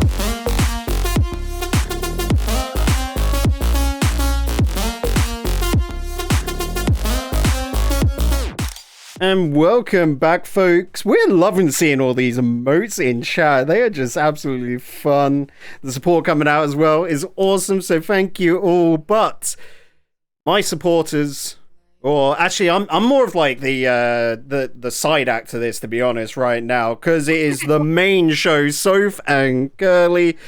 Guys, this has been an incredible turnaround for Switzerland, hasn't it? That last game, truly, like you said, never surrender. Switzerland coming out on top.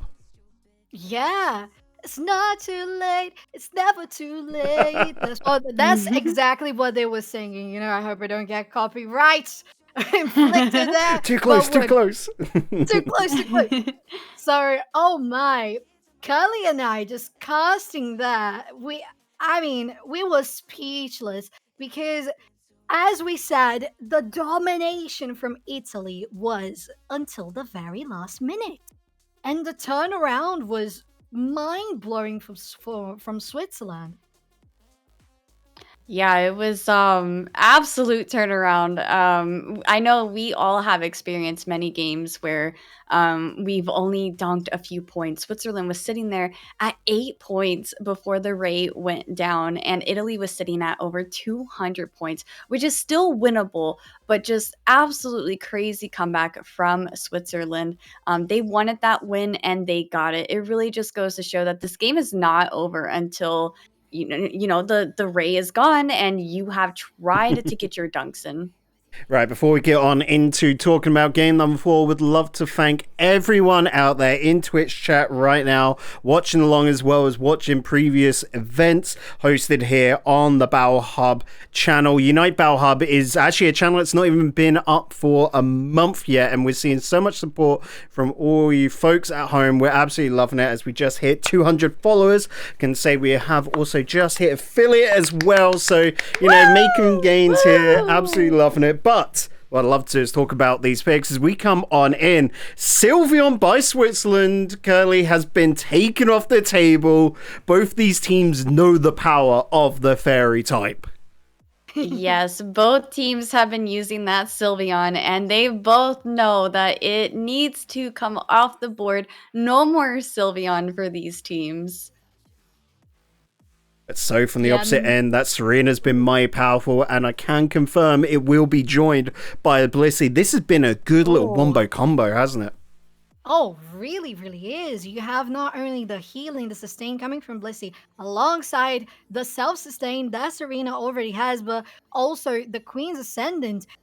Unite move. I presume the image is not there, but the pick is It'll still come correct. back, yeah. It will come back. It's just in a bad mood. They're gonna come back.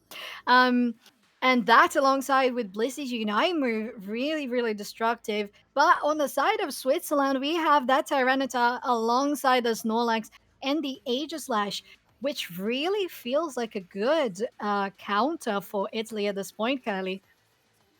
Yeah, so these team comps are already kind of looking very interesting here. I'm worried for Italy if they do decide to pick Dragonite, because we did see that one game where it was Dragonite versus Switzerland's Snorlax, and Snorlax just shut down that Dragonite every single time. And I really do believe that Dragonite has been a great pick for Italy so far, but against that Snorlax, it struggles. So I'm not sure if Italy will go that route again. We will see, but it kind of looks like we're going back to a little bit of our team comps that they were using in the first game. Italy back on their Serena and Blissey, and Switzerland bringing back out their Aegislash. So Charizard coming through as a ban. That near enough comes down to a lot of like the farming through the wild Pokemon. Charizard just rips through him. Plus, for me, that Fire Blast at the moment being able to cover an entire goal just gives it so much utility to shut down any possibilities all on its lonesome there. On the opposite side though, we will see Cinderace be banned. Again, another common ban here to remove that long range threat, Soph. Yes, it is. And a couple of times we said that when Cinderace was not banned, that they would be a great choice to pick. It hasn't been picked so far today, but it has been banned once again. And that leads to Italy securing the Glaceon as one of their attackers on the team. And in regards to what we have seen, I would say that Sylveon would be a good pick, but it is banned for Switzerland. So will we see something different coming along? I know, Bacon, that you said Duraludon at one point, and it would be really nice to see that happening, especially with that comp on the side of Switzerland. My issue with Duraludon is that they're just too squishy, you know? So right here, that as soon as that Serena or the Glaceon sees a Duraludon, they're just going to pounce on that. I think for ranged, and I can confirm the pick that has just come on through, is the Delphox, which with the Flame Charge can just get out of, you know, the way a little bit, just can dash away really, really quick cooldowns on their moves, so quite a wise choice there. But Curly, the last two to be picked, what are you thinking coming on through? It will be Switzerland next. What do you think they need to really fill out their squad? Well, I think Switzerland should go for maybe some more range because they have that Tyranitar, the Snorlax, and the Aegislash, which don't have crazy range on them. They do have Delphox, but I really do think that Switzerland could use a very powerful long range attacker to go along with Delphox, or maybe even a Blissey could work in this place, or could work in this instance to help Switzerland sustain better. Not sure how I'm feeling about the Glaceon on Italy's team, but I'm guessing that since they can't use Sylveon, they figured, all right, we'll bring in the Glaceon, get that early evolution, that early ult, and hopefully have a stronger early game against Switzerland. That's interesting, so with the Machamp coming out, because I definitely agreed with the chance of more ranged threat there, or at least a bit more CC coming on out. We know Machamp has the, you know, capabilities to throw about, but I was thinking more in lines, maybe if you're going for ranged threat, maybe like a Mamoswine, because the Icicle Spear, Curly, but yeah, that's a bit of an odd one. So what are you thinking for the last pick for Italy? For the last pick for them... Well, I would be okay if it was another attacker, something that we were expecting on the side of Switzerland. Maybe they could do... Oh, look at That that! could work. We haven't seen this baby boy in a while. So we have Venusaur confirmed. I think alongside this comp, any of the two builds could work. Either the Solar Beam or Petal Dance, I think. A little more tanky, or the range could work for the Venusaur here. And maybe on the side of Switzerland, the Machamp was really like, well, we got a win because of the stealing Machamp. So we might as well try that again. They might be comfortable with it. Maybe that's what they came for. Curly, I'm looking at this and thinking that it's got to be the Giga Drain set, purely because Switzerland look to have quite a huddled comp, right? They're going to be balled up, they're going to be all on top of each other, very brawly, and that's where you see Venusaur really excel, because you can Giga Drain numerous Mon then, and just keep so much sustain. Italy sort of has seen a tanky comp and brought in a tank of their own, really. Yeah, I'm hoping that we see Italy's Slowbro go with the Surf for that CC. I know Switzerland was using Slowbro earlier, but they were running Scald, and I don't know. I just feel like when it comes to competitive, Surf is just so good for the CC, and I think with this comp that Italy is running, I think Surf would probably be the better move, but I don't know. Maybe the player behind this Slowbro is just a super cracked Scald bro. So yeah, I'm really liking Italy's comp here. I think it's very well rounded. They have, you know, Glaceon for the early evolution, the early ults. I don't know. I think both teams are looking pretty good. They're playing great picks, but I really want to see Italy get this win. Well, Oh, Italy get this win, take us to game 5. I'd be down I for love- that. It is the I first love match Venusaur point and of the Slowbro. day. Let's see if that happens. You two take it away. thank you so much, Bacon. Oh my, so we already have here somebody that wants to cast until the game 5. Is that it, Curly? I'm always down for more games. I love more games. Oh yeah, me too. I agree with you with your analysis on the both teams. I think that maybe Switzerland is a little too close range heavy. But once again, we saw Switzerland really popping off on some not that great of odds for them. So that might as well be what's happening again. And I don't know. It might be the zoning coming from the barrier from Snorlax, the zoning just from the presence of a Tyranitar on your feet, and of course the Delphox Unite move as well might be able to control the area well to guarantee that Switzerland gets a better positioning throughout the game. We once again have the Aegislash, and we have seen how Aegislashes are very keen on invading, so that might as well be one of their parts once again. Yeah, we'll see really how these two teams decide to go for. But you are already settled in wanting for Italy to win, aren't you? It could be because I love Slowbro and Venusaur. It could also be because I would just love to see a game 5. It might be both. It might even be both, and that's super fine. To be fair, I'm very happy to see Venusaur as well, and I agree with you. I'd love to see the Slowbro on the Surf Bro. It would be the perfect addition to the Italy's team.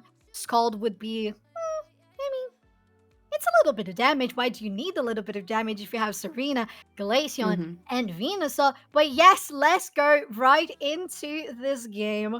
This is the game 4. Italy versus Switzerland. Oh my, oh my. All right, here we go. I wonder if we are going to get another jungle invasion here. It looks like we do have Snorlax walking into that central area there, and we also have the Chansey on Italy's team walking through there as well. So we have seen this before. So let's see who gets away with what. Oh, look at that. Zervis decides to go for this contest here. I don't believe they got it. It was for Italy, that one. But yeah, we really saw the two supporters / defenders there going in for an encounter on the central area, just preventing any sort of invade that might happen.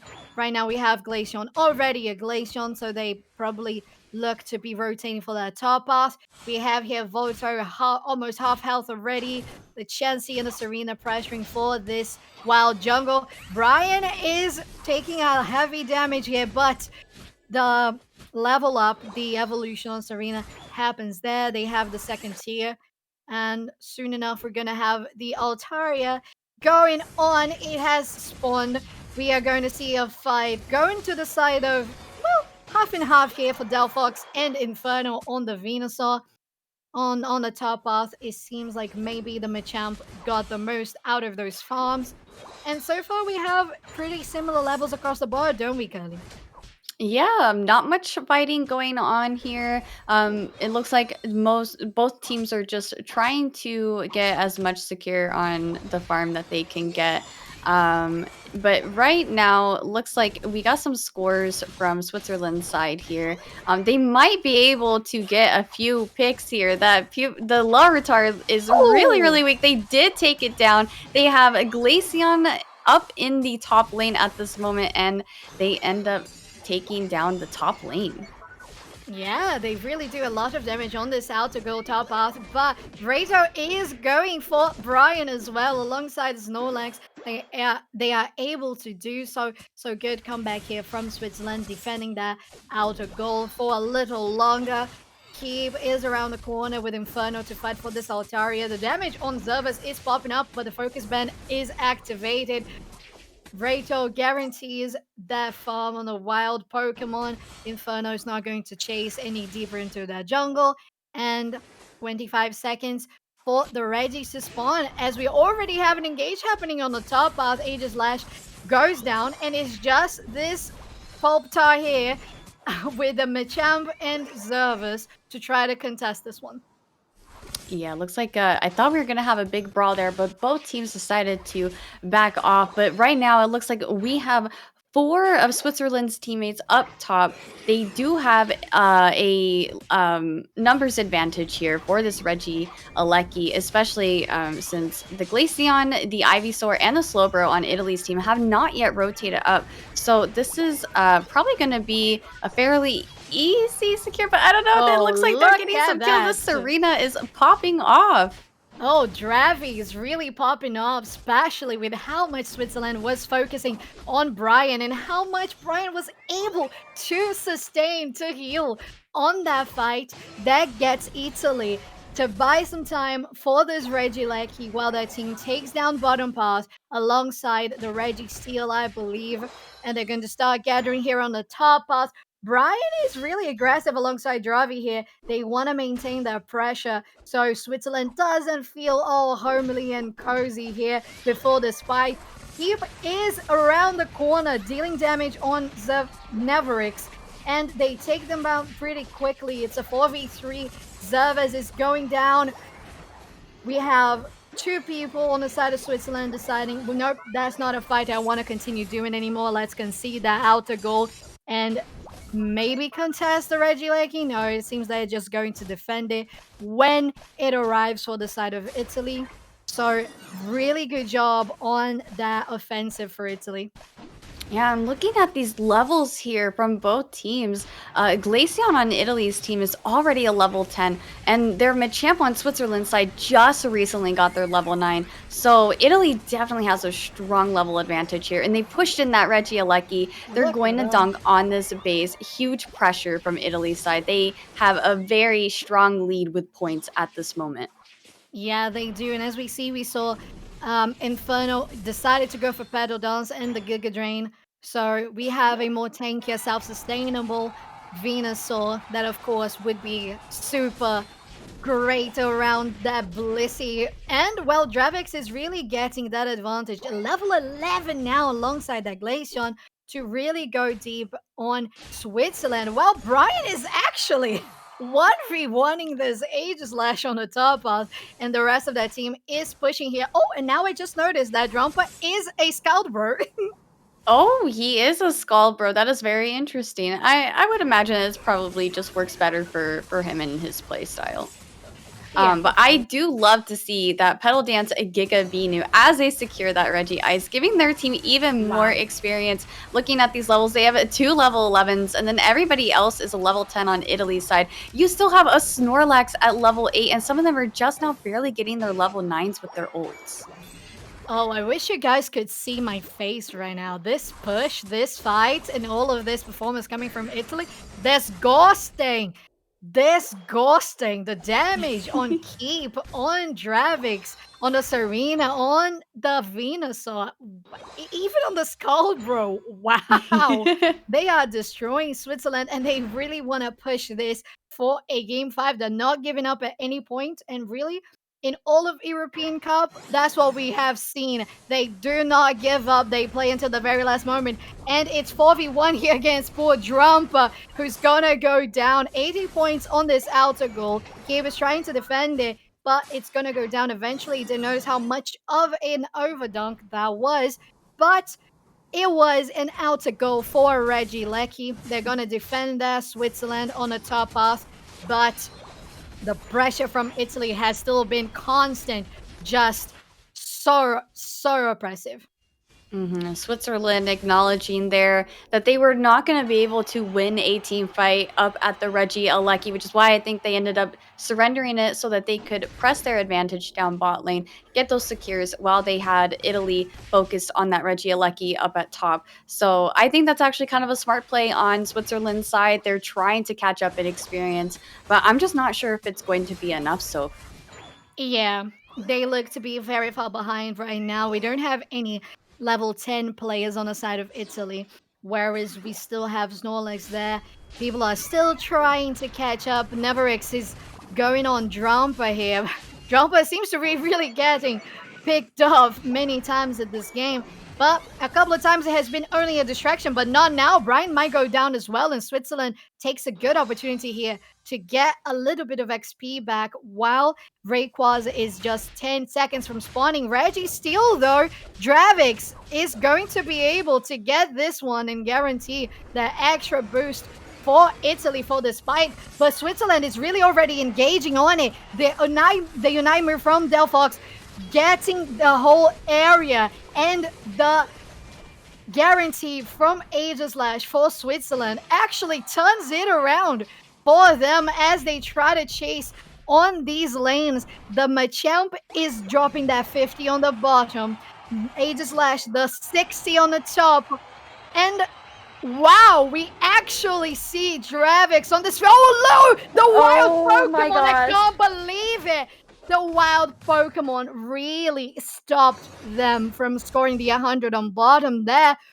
And they would have made such a big difference to them, Cully. I can't believe. This match is so close. 351 points to 363 points. I am at the edge of my seat because all Italy has to do is just... This Blissey just needs to get a dunk, and they win this game. They secure it. But, I mean, there's still a little bit less than a minute left of this game, so anything can happen right now. I cannot believe how close this game is. Just like last game, it really comes down to getting the secure on that right. Oh my gosh! And Italy takes it with the dunk. That is absolutely incredible. Brian with a cheeky 20, and we actually have Tyranitar on that base. They're going to score even more. And the equalizer, the fight here on the bottom path. Unite move from Delphox, getting everybody away from this zone. Zevas is dropping down on health, but so is Venusaur. And they're defending this so hard, but they're falling one after the other. It's actually more points coming in, and the Blissey gets even more. I don't know if that was enough. I don't even know how that was. Period.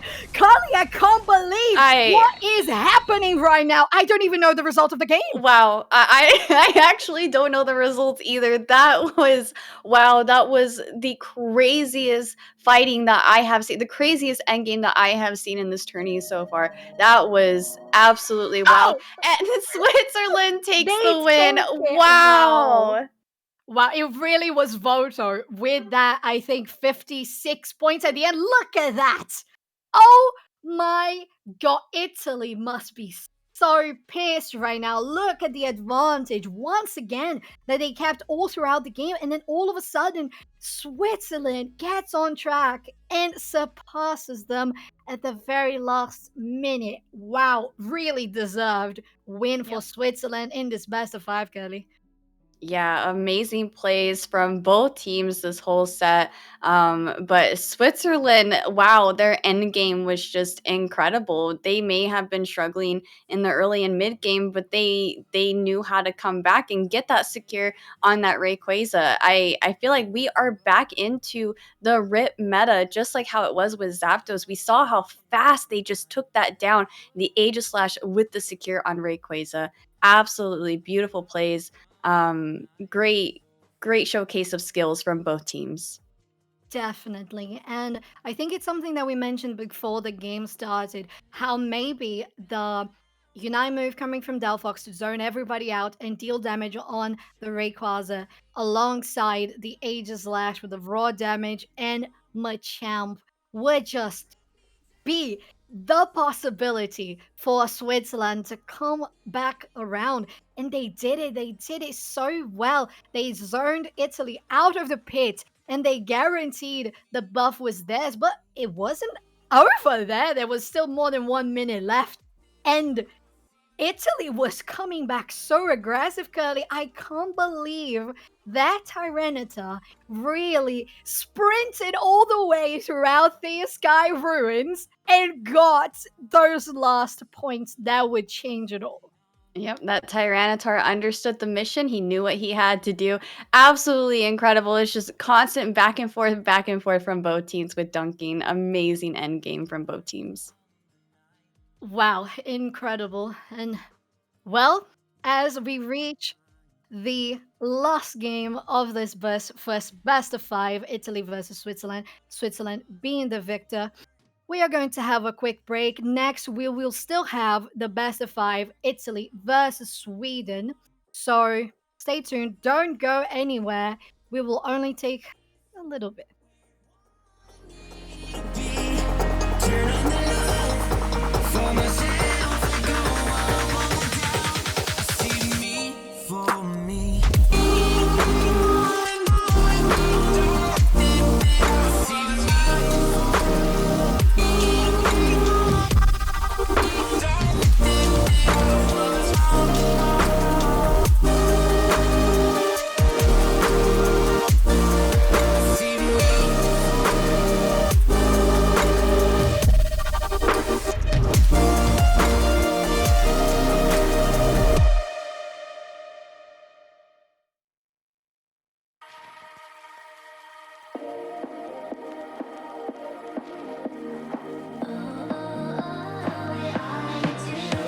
Show me loving.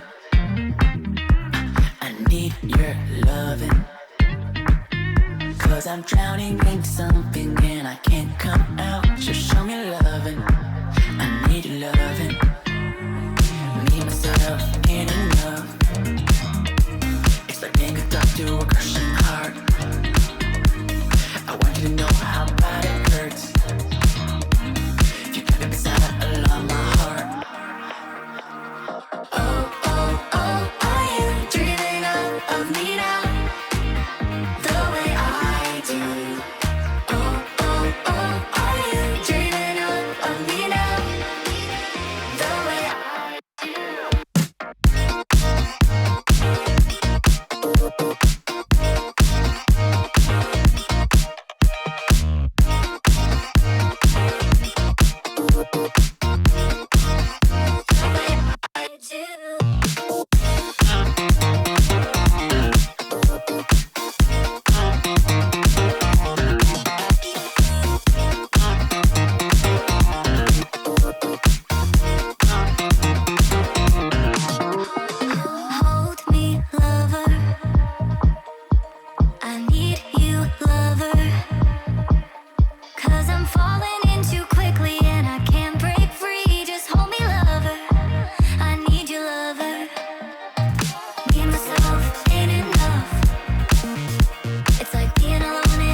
Lock the door.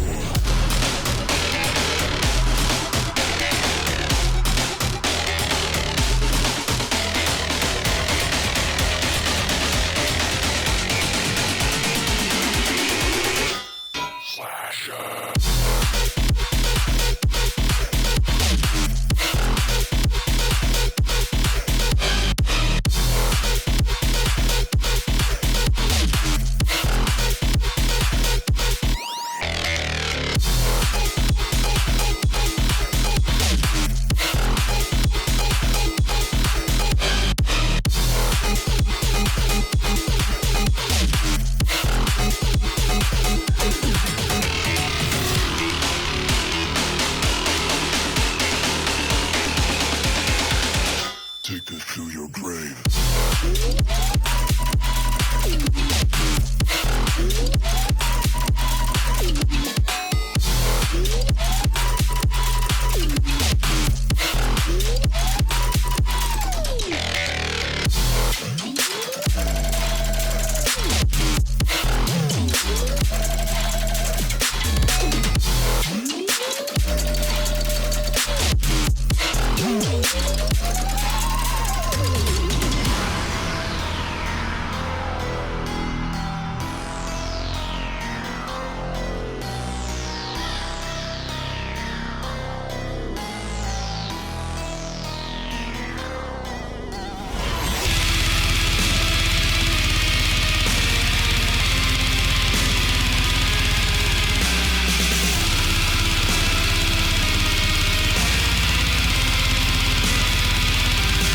In the house.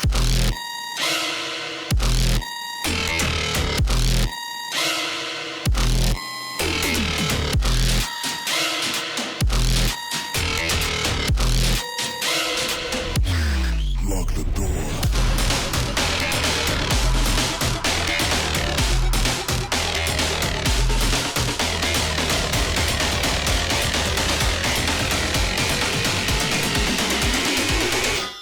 Slasher.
Yeah.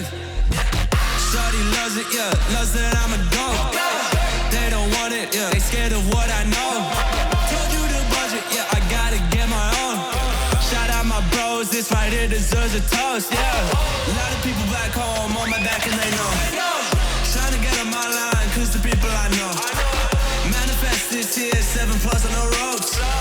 They ain't doing this shit, tripping over my flows. Yeah, I'm on the way, tell them I don't play. Yeah, I'm on the move, trying to get my pay. I might just move on and watch and pray. Yeah, I'm on the way, I'm on my way. Yeah.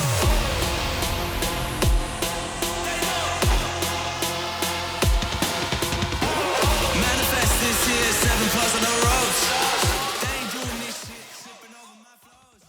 Welcome back, everybody. This is the European Unite Cup. I'm so happy to be here alongside amazing people. We got Bacon, we got Curly, we got Gamma in the production. But you guys, they're here with me tonight. Yeah, this Curly, has you know, been everyone great was fun. asking, and yeah. But I mean, you as well watched how this has been with Switzerland. Let's talk a little bit about that last series, shall we, Bacon? Um, Switzerland are crazy. I don't know why that first game was so heavily in favor of Italy. Who knows? Maybe it was like a throw game, right? To get so much information. They were an information greedin, a nerdy greedin, if you want, just taking it all in, steaming it all up, and then they were just able to belch it on out in games 2, 3, and 4 because the amount of comebacks that Switzerland had in games where they shouldn't have, but just stealing the Rayquaza at the end. Game 3 is the example of that. Just being able to turn the tide from 8 points to, what was it, 408 at the end is just nutty. Switzerland, I adore, and they are now confirmed the top of Group B, and we still have a wild fight for whoever's going to be joining them moving into Sunday. Oh, yes, it's true. Tomorrow we're going to have the last Group A fights. And of course, we had today Italy versus Switzerland with a victory of 3-1. And now we're going to have Italy versus Sweden, the last best of 5 our day today. And Kylie, tell me something. Okay, let's have a personal conversation. How have you been feeling having your first official broadcast, your casting experience? How has it been for you? So for those who don't know me, I'm actually a very introverted person, and things that I don't usually do, things that are outside of my comfort zone, they make me very, very, very nervous. So I actually, when I was reached out about this, I was like, oh, there's no way I'm casting, like heck no. But I've been trying to work on myself and take up opportunities that scare me, to get out of my comfort zone and to improve myself, like as a content creator, and also like it's good for self growth as well. So this experience has been amazing. A shout out to all the viewers who are tuning in right now. Thank you so much for being here and for the support, for all the hype that has been in chat. It's definitely making this experience a lot more easier for me. I'm so much more comfortable with this, and it's been so much fun. I love this. Yo, I'm so happy to hear that. And well, we're going to be jumping right into this draft here. We have the first band coming from Italy, Mr. Mime, and Sweden with the Aegislash. Aegislash has really been a present Pokemon throughout the tournament, hasn't it, Bacon? Yeah, Aegislash at the moment is just so strong. Like Serena, you're going to see so much sustain come out from basically every single attack. Aegislash gets a little sippy sip, gets a bit of HP back, and then can stay in the fight. They also have a bit of a dash, like Serena's Trop Kick to be able to get out a dodge. Don't get me wrong, Trop Kick gives you a nice bit of shield, but Aegislash just feels so powerful right now, and especially that Unite move to be able to deal a big AoE amount of damage. And Kylie, we see here that the first pick for Sweden is that Snorlax. We know that you are a defender player, so it's really nice to see that happening. It also has been a Pokemon that has been present not only throughout the tournament, but especially in the comps of the teams that have won. Yeah. Snorlax definitely seems to be one of the top defenders for competitive at this moment. It's that barrier, just being able to shove the enemy away from your carries, away from the objective to prevent them from scoring. It is very oppressive, and Snorlax also has a very great early game. We noticed Snorlax is going in for those central area invades. And that can really start to snowball a game. And we also have a Slowbro here too, so a very, very tanky team on Sweden's end. And we were talking about Aegislash, how powerful it has been throughout this tourney, but we do have an Aegislash ban from Sweden's side.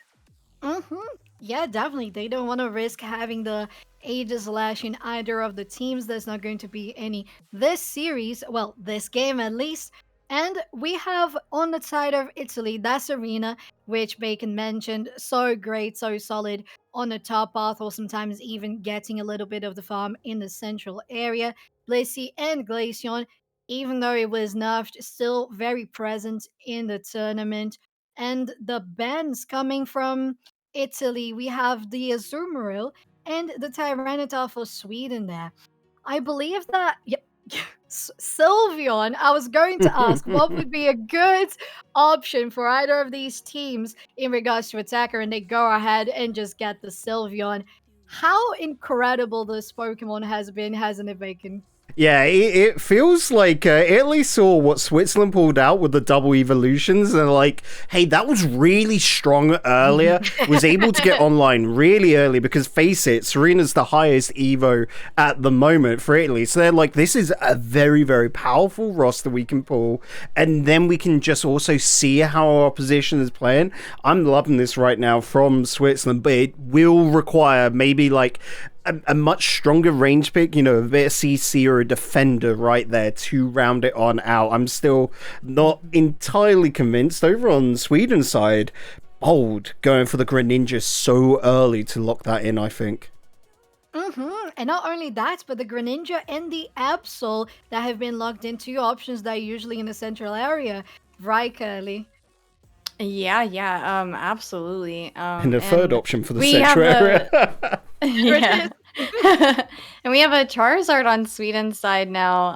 I was actually going to say I think Sweden really needs a very good someone that can do good damage. They weren't really in need of the range because they got the Greninja. They have the Absol that can absolutely Oh. shred.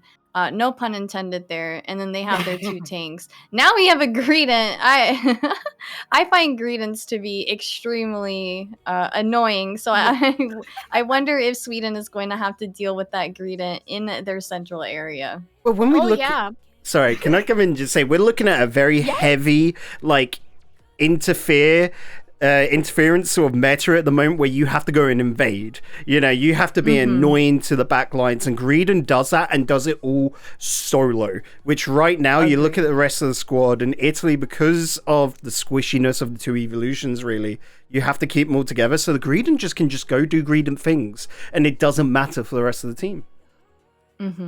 That's so true. And I think that we could see even the Greedent going for the invade in a central area. The two evolutions starting off in the central area on their side of the map, and then just going calmly to their lanes while the Serena and the Blissey were keeping off things there for them. I think that is a good look. But Curly, what would you say would be a good way of playing this game for Sweden? Let's see. Well, we know that Greedent is going to be in their central area now, so they definitely need to have a response for that. Probably gonna have to take care of the Greedent, maybe with the Snorlax, possibly shoving them away. Since Snorlax has a very, very good early game, I would expect them to stay on that Greedent to keep them away from doing their Greedent things. Yeah, I think Sweden seems to have I feel like they have a more well-rounded team here.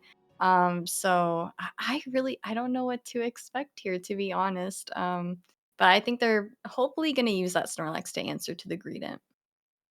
Yeah, absolutely. I know you guys are going to do great shoutcasting and analysis on it. So let's get on to it. I'll say goodbye to you guys for the meantime. So give it up for Digital Bacon and Curly Q.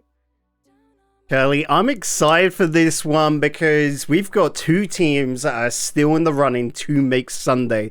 Portugal's fate relies upon this match, and I don't even have the brain right now to figure out. All I know is Sweden has to get the win, and, you know, it comes down to the game differentials there. Italy just need to get a win, pretty simple, and they're through, but they might be able to take it with 2 games. I'll go take a cheeky little look at the groups here, but initial thoughts from you as I bring back up the draft, like, which of these 2 squads would you prefer to be on? Like, they've got their own validity to themselves, but if you were a player, which squad, which team would you prefer to be on here, just looking at them on? I think I would rather be on Team Sweden here. Like I said, I think their team is just a little bit more well-rounded. I think they have a comp that's capable of handling any situation. Unfortunately, Italy does have those 2 evolutions, so I think it will be they could be very capable of snowballing this game in their favor. But if I had to pick a team comp that I prefer here, I think I have to go with Team Sweden. So I'm just looking at the groups right now, and I can see that Sweden essentially needs to get a win. That put them on 1 and 2. It would also put them, if they can, a 3-0 win would be 6-6. Now Italy are currently standing at 4-4, funny enough, and Portugal are 4-8. So essentially, getting a game puts them ahead of Portugal. And getting it's going to require 2 games just to tie up with Sweden, which then would mean that Sweden wins because of the head-to-head. So essentially, Italy just has to go and win this, and they're through. Sweden win this, and then they're through. So it's going to be right down to the wire. There's no ifs and buts. It's just go and take a dub, which is fantastic for us because it makes it simple. But as I say that, I can see somehow we've already jumped through the game, so we're already on in. So let's just get this underway, Curly. Alrighty, so let's see. We've kind of already started here, so we have some little trades going on. Looks like both teams are just trying to take whatever farm they can get. I'm not sure if their ingredient ended up invading or not. It doesn't look like they did. I think they probably just went straight down to bot lane. But looks like they are getting some picks here on Sweden. Down with the Snorlax. This right now is really interesting because Sweden must have got a really early pick, because you can see the Absol's so slow to turn on in. You would imagine Tans was the only one left there running from the central area, and then the Greedon looking to just wait for these buffs to come on in. But is the Greedon going to be able to get in time? Look, the Greninja's stepping on up. We'll look to force them on out. Tans has been just absolutely killer on the Greninja so far this week, and Tans, whilst yes gets the buff, is going to have to run away. The Green is going to be taken on down. Sweden don't want them to get this too easy, do they, Curly? No, they do not. They wanted to shut down that squirrel as soon as they entered the jungle. So that was a really good answer to taking care of that Greedent, because that can really set back their central area teammate and not allow the Greninja to be able to evolve when he needs to, so he can have his ult or the Regieleki. So look at this top half right now. That Serena looking to do damage. The Absol could be quite squishy. We definitely know the Greninja as well. Serena's going for a cheeky little dunk there. Try and get those invincibility frames and maybe a little bit of HP back. Of course, waiting for the cooldowns on their moves. Taking down the Absol already. And the Slowbro just has to take it back. Get some shield. Get some HP back. And then just wait on out. Maybe throw a little Scold into the mix. They're actually running the Surf. You've been wanting that all day, Curly. I also noticed that their Slowbro is running telekinesis. Oh, yes. I'm not sure how I feel about that. I wonder if it could have been a misclick. I always run Amnesia with my Slowbro, but I don't know, maybe the Slowbro just has some secret tech with that telekinesis. Like a full CC build, looking towards this bottom path, and here it looks to be a big old dub for Italy up towards the top path as well. Italy being able to get a lot of damage in, but Brian will drop, and the Serena just being able to take down Zante on the Absol, looking to run this one back though, and we just got to be careful. The Regieleki could get reset here if they're not careful. Vazid on the Snorlax has to go for a quick little nap, but it's not enough to get HP back. Looking for a cheeky little dunk is the Slowbro, but the Serena so clever there to just get rid of him, and this should be Regieleki free for Italy to take. Yep, Italy said no Regieleki for you, Sweden, and no scoring either. They took down that Slowbro, sent them back home. Sylveon getting the secure on that Regieleki, and now they're going to apply some pressure to try to get that into the tier 2.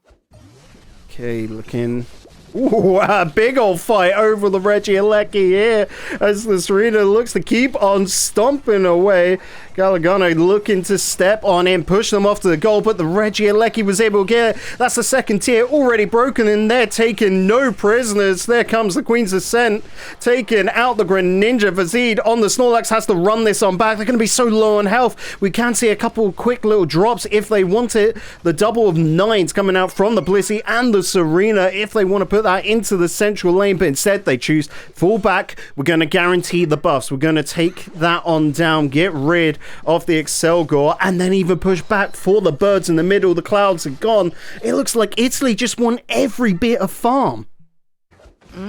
Italy right now in the lead as far as levels go. And look at that score, 304 points scored already by Italy. Sweden is there with 80, but the whole entire top area for Sweden is wide open. And this is absolutely huge for Italy. They do seem to have the advantage here. They have the levels, they have the experience, and they're just winning every engagement that they commit to here. Oh, the Unite move just came out from the Absol. Didn't really get to see it too much, but still standing, looking to get a big fight here. Remember as well, because of the catch-up mechanics within the game, Sweden, if they get a pick or two, will be rewarded with so much XP. And I'm looking towards the Charizard, still Charmander. One more level, they'll have a Unite move, and of course, their full power. And that could be useful for a big engage. Yeah, Sweden actually has 3. Well, the Charizard did just get their ult, but Snorlax and Slowbro still slacking with their ults. They need to get farm, and we see Glaceon from Italy's side ends up securing that Regice, giving their team even more XP. So I really think Sweden here maybe would want to surrender this Regieleki and just defend against it, farm up so that they can get those levels and get those ults on their defenders. Starzerk needs to get out of dodge here and just run it on back. But Zante wants to keep on fighting. The fancy Frolic coming on out from Inferno is going to take down the Absol of Zante and now sets their eyes on Starzerk. The Charizard's got to be careful here. The telekinesis coming in handy though, and that's why you run telekinesis. Curly, you're wondering there, I know you favor the amnesia, but it's all about the CC, which when we are looking at it, combined with the CC of Surf, could maybe turn this around. Yeah, interesting use of those 2 moves. I might actually start turning into a telekinesis believer watching this. So now we see we have the teams brawling out for this Regieleki here, but Sweden is getting chunked so bad by this Greedent, by this Glaceon. They are denied the Regieleki. 3 enemies down on Sweden's side, and now Italy is going to get this Regieleki for free. And look at all that Eos energy right up top. That's another 50 if Inferno wants to go pick it. And more to boot, to be honest. And the Regieleki will be looking to run it all the way back to home base. I don't think Italy are going to, push on that, though. It'll be a distraction. They'll look to go transfer on over towards the bottom. Protect that base, yep. And possibly get up as much farm as they can. Because that's more important right now, is to remove any XP gains that Sweden can get.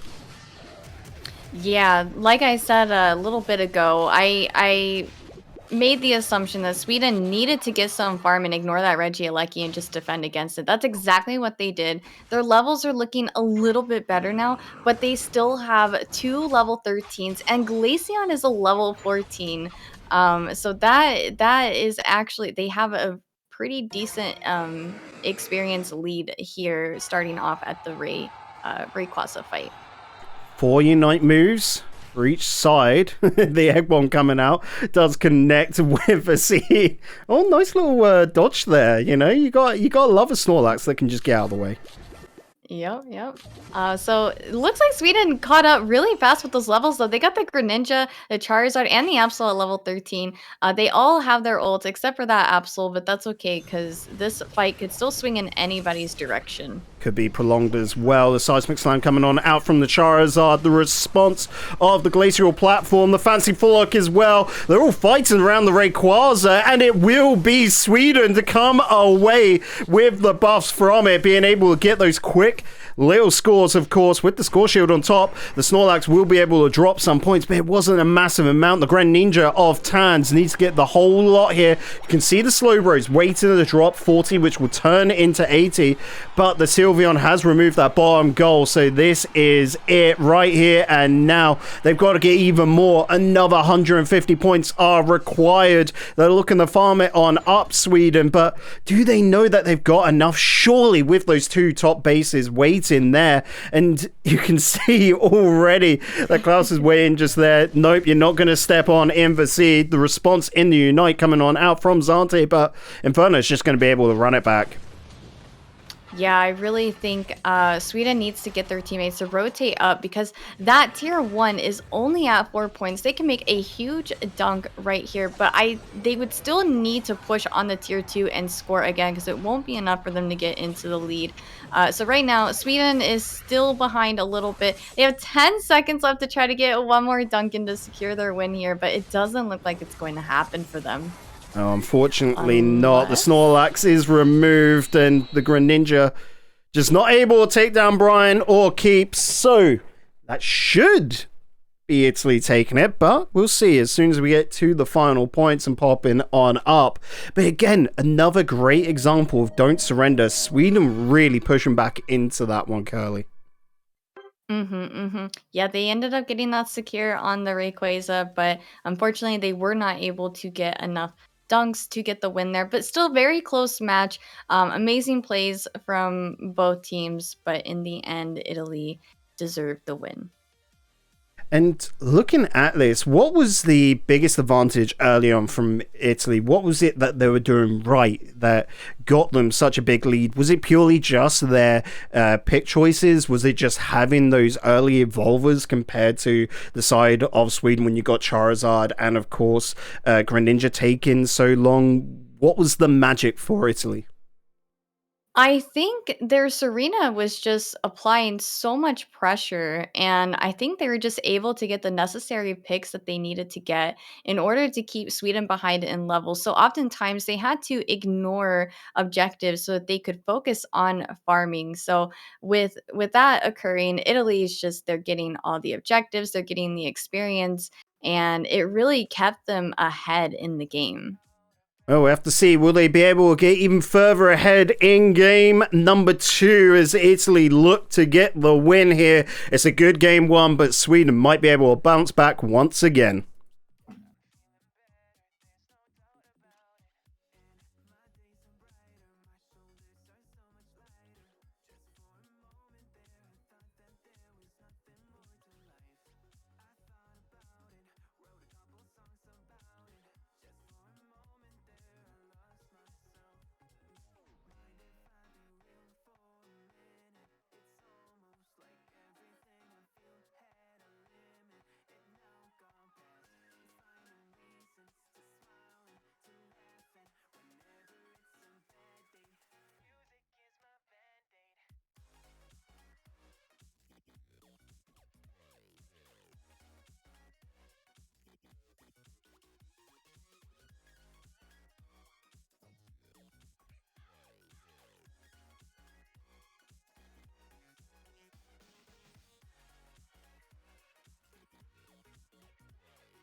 Welcome back, everybody, to the Unite European Cup. I am Surf Chan. I've got next to me Digital Bacon and Curly Q. You guys have casted an amazing stomp coming from Italy yet again, have you not, Bacon? Yeah, Italy again is just so exciting to watch. Sure, they lost against Switzerland, but that didn't seem to dishearten them. They came out really strong, and I think early, like, it's just more about Sweden. The late game for them, they were really putting it back, weren't they? Yeah, I definitely agree with that. Really interesting though to see here with these bans. Sweden was using Slowbro last game, I believe, and now they're banning it. I don't recall Italy using Slowbro though, unless I'm wrong on that. No, I think Yeah. you're right. I think it's more just because, of course, the order in picks and bans, right? So Italy gets first pick, and maybe Sweden didn't want Italy to pick Slowbro, but that would mean they would get Mr. Mime, so I'm just as confused as Curly. Yeah, that was a really interesting ban. They're banning the Pokemon that they were playing. So yeah, I wonder what their reasoning is behind that. But now we see Italy bringing out their Mime. I know Italy has been banning the Mime a lot this game, and this time they said we want to bring ours out. Yes, they do. So maybe we've got here Sweden banning that Slowbro as a big brain mind games. Who knows? And they confirm here that the defender is going to be the Snorlax with the Tyranitar and Aegislash, and Italy confirming that Mr. Mime, Serena, and the Blissey. Once again, we have Italy going for such a sustained comp to back off that Serena, haven't they, Curly? Yes, that Serena has been a menace. It just thrives and survives and stomps all over Sweden. Italy Serena has been proving to be a great choice for their team. I'm actually surprised we haven't seen any Serena bans. Yeah, definitely agreed. And on top of that, we guarantee Italy is going to have once again that Hyper Beam Dragonite with the Delphox and the last ban on the Cinderace. And the last ban for Sweden is going to be Glaceon with the Sylveon pick. So far we already have the Italy comp locked down. What would be a good choice for the last pick for Sweden, Bacon? I don't want to go for range because that doesn't seem to be, dare I say, meta at the moment. It seems very brawly, in your face, get your fists out. For me, I would probably go for a defender here to just have a lot of sustain alongside that. Edicos, unfortunately, just doesn't have the heals, it feels like, right? So here I'd go with Mamoswine or Blastoise. Blastoise we've seen be brilliantly effective at the moment. Agreed. So clean the job that Blastoise can do if played correctly, especially with that Unite move. Well, maybe we might see. Well, look, There have it is. The perfect prediction, Digital Bacon, right here, live for you guys. I would have probably gone with the Mamoswine personally, so it's not the perfect prediction. I mean, it is a prediction, not to your preference, but it's still a correct prediction. And with that, I believe that Curly here is also very happy about that. The Blastoise, such a favorite Pokemon of yours. Yes, I'm actually kind of with Bacon here. I'm not gonna lie, I would have loved to see a Mamoswine here at play, but I also really love Blastoise, and of course, Blastoise did get some much needed buffs, especially with the early and mid game. So it's really nice to see teams picking up Blastoise again. And one of the big buffs of Blastoise was Surf Rate, down from 12 seconds to 10. But I don't think we'll be seeing Surf. Rapid Spin is just too good not to use. Oh, it's so good, so annoying. I think that has a little bit of the hindrance reduction as well, if I'm not mistaken, and the damage, and it's just a great ability, as you said. Definitely better off compared to Surf. But let's have a look at these two comps right here. So we have Italy with the more ranged capabilities. We have Sweden with what you said, the right on your face, fists out comp. Who do you think might be in favor here? Just looking at draft, Curly. I think I'm gonna have to go with Team Italy here. They've got that Mime, and despite Mime getting nerfed, I do feel like they are a very viable Pokemon, especially if they're going to be sending that Mime with the Serena. Those two together, I feel like are gonna be very oppressive to the enemy team. And they also have the Blissey and the Dragonite. We know how Italy is with their Dragonite Hyper Beam secures. They are amazing with that, and Delphox has proven to be a really great mon on this map as well. I think Italy here seems to have the better team comp here, but we will see if Sweden brings the heat. Yeah, indeed, we'll see. It's Delphox bringing the heat on the side of Italy. Maybe we're going to see hate coming from Blastoise in the in a contradiction situation here. But what do you think, Bacon? Well, we're actually going to go directly into game. We are running out of time, so just give it up for Digital Bacon and Curly Q.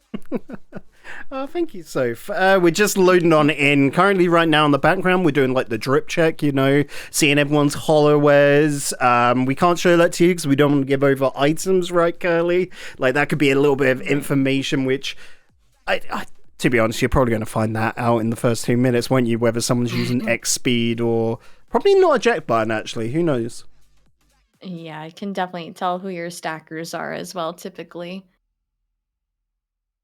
But here, for me, Soph brought it up, like, which team to you? I completely agree. Italy, for me, is that favoured comp, and it just comes down to the raw damage this team's going to do. With the Serena in big groups, you've got the Hype Beam from the Dragonite, but the biggest extra, like, the cherry on top is the Unite move of Delphox. They get that so fast. The cooldown is ridiculously low, it feels, but the zoning it can do is, mwah, chef's kiss. I agree. Right, starting into this one then, back into Fierce Sky Runes. We do know that, of course, in Standard, you can once again play Remote Stadium, but Fierce Sky Runes is the ranked and competitive choice at the moment. We've got Tans on the Aegis Slash, still Honedge, of course, in the central area for Sweden. Over on Italy's side, though, we have got that Dragonite once again. Level 9, of course, it evolves, so you have to really focus the XP onto it. Yeah, and we also see that Blissey going through the central area to ensure that Sweden is not going to be sending in a invader. So I think that was a really smart play on Italy's side. They have been getting invaded quite often during this series, so they were prepared for that. But no jungle invading, luckily for them. But we do see some HP trades going on here, and both teams just decide to back off and get their farm. So we were questioning that Azumarill insta-ban near enough coming out from Italy earlier, and it comes down to Starzerg, currently playing on that, it is the Larvitar, I do believe, on top lane. They were a menace yesterday, and yes, it is on the Larvitar, and I think it is just Italy respecting how good Starzerg is, removing Starzerg straight away. Of course, Larvitar's still so squishy in that first Evo, that's why you've got to really focus on getting them up. Yes. I definitely feel like Larvitar doesn't really seem to come online until they become a Tyranitar. So we will definitely see that character popping off more so towards the middle and late game. But we see Sweden getting some dunks here. Still, everybody is farming up. Levels seem to favor both teams equally. Both junglers are level 6. We have Dragonair, who just got their level 7. So things are pretty balanced at this moment. It'd be massive if they could get that Dragonair up to level 9 and into a Dragonite by the first Regieleki. It's only 50 seconds away. Keep looking to try and get some of the XP from the Centro. We saw the War Turtle and, of course, the Sylveon from Sweden being able to get most of the XP there. Also to even being able to evolve, to be honest, to boot. Brian looked to just fall back a little bit. No more of the XP in that top path, so just wait for this push.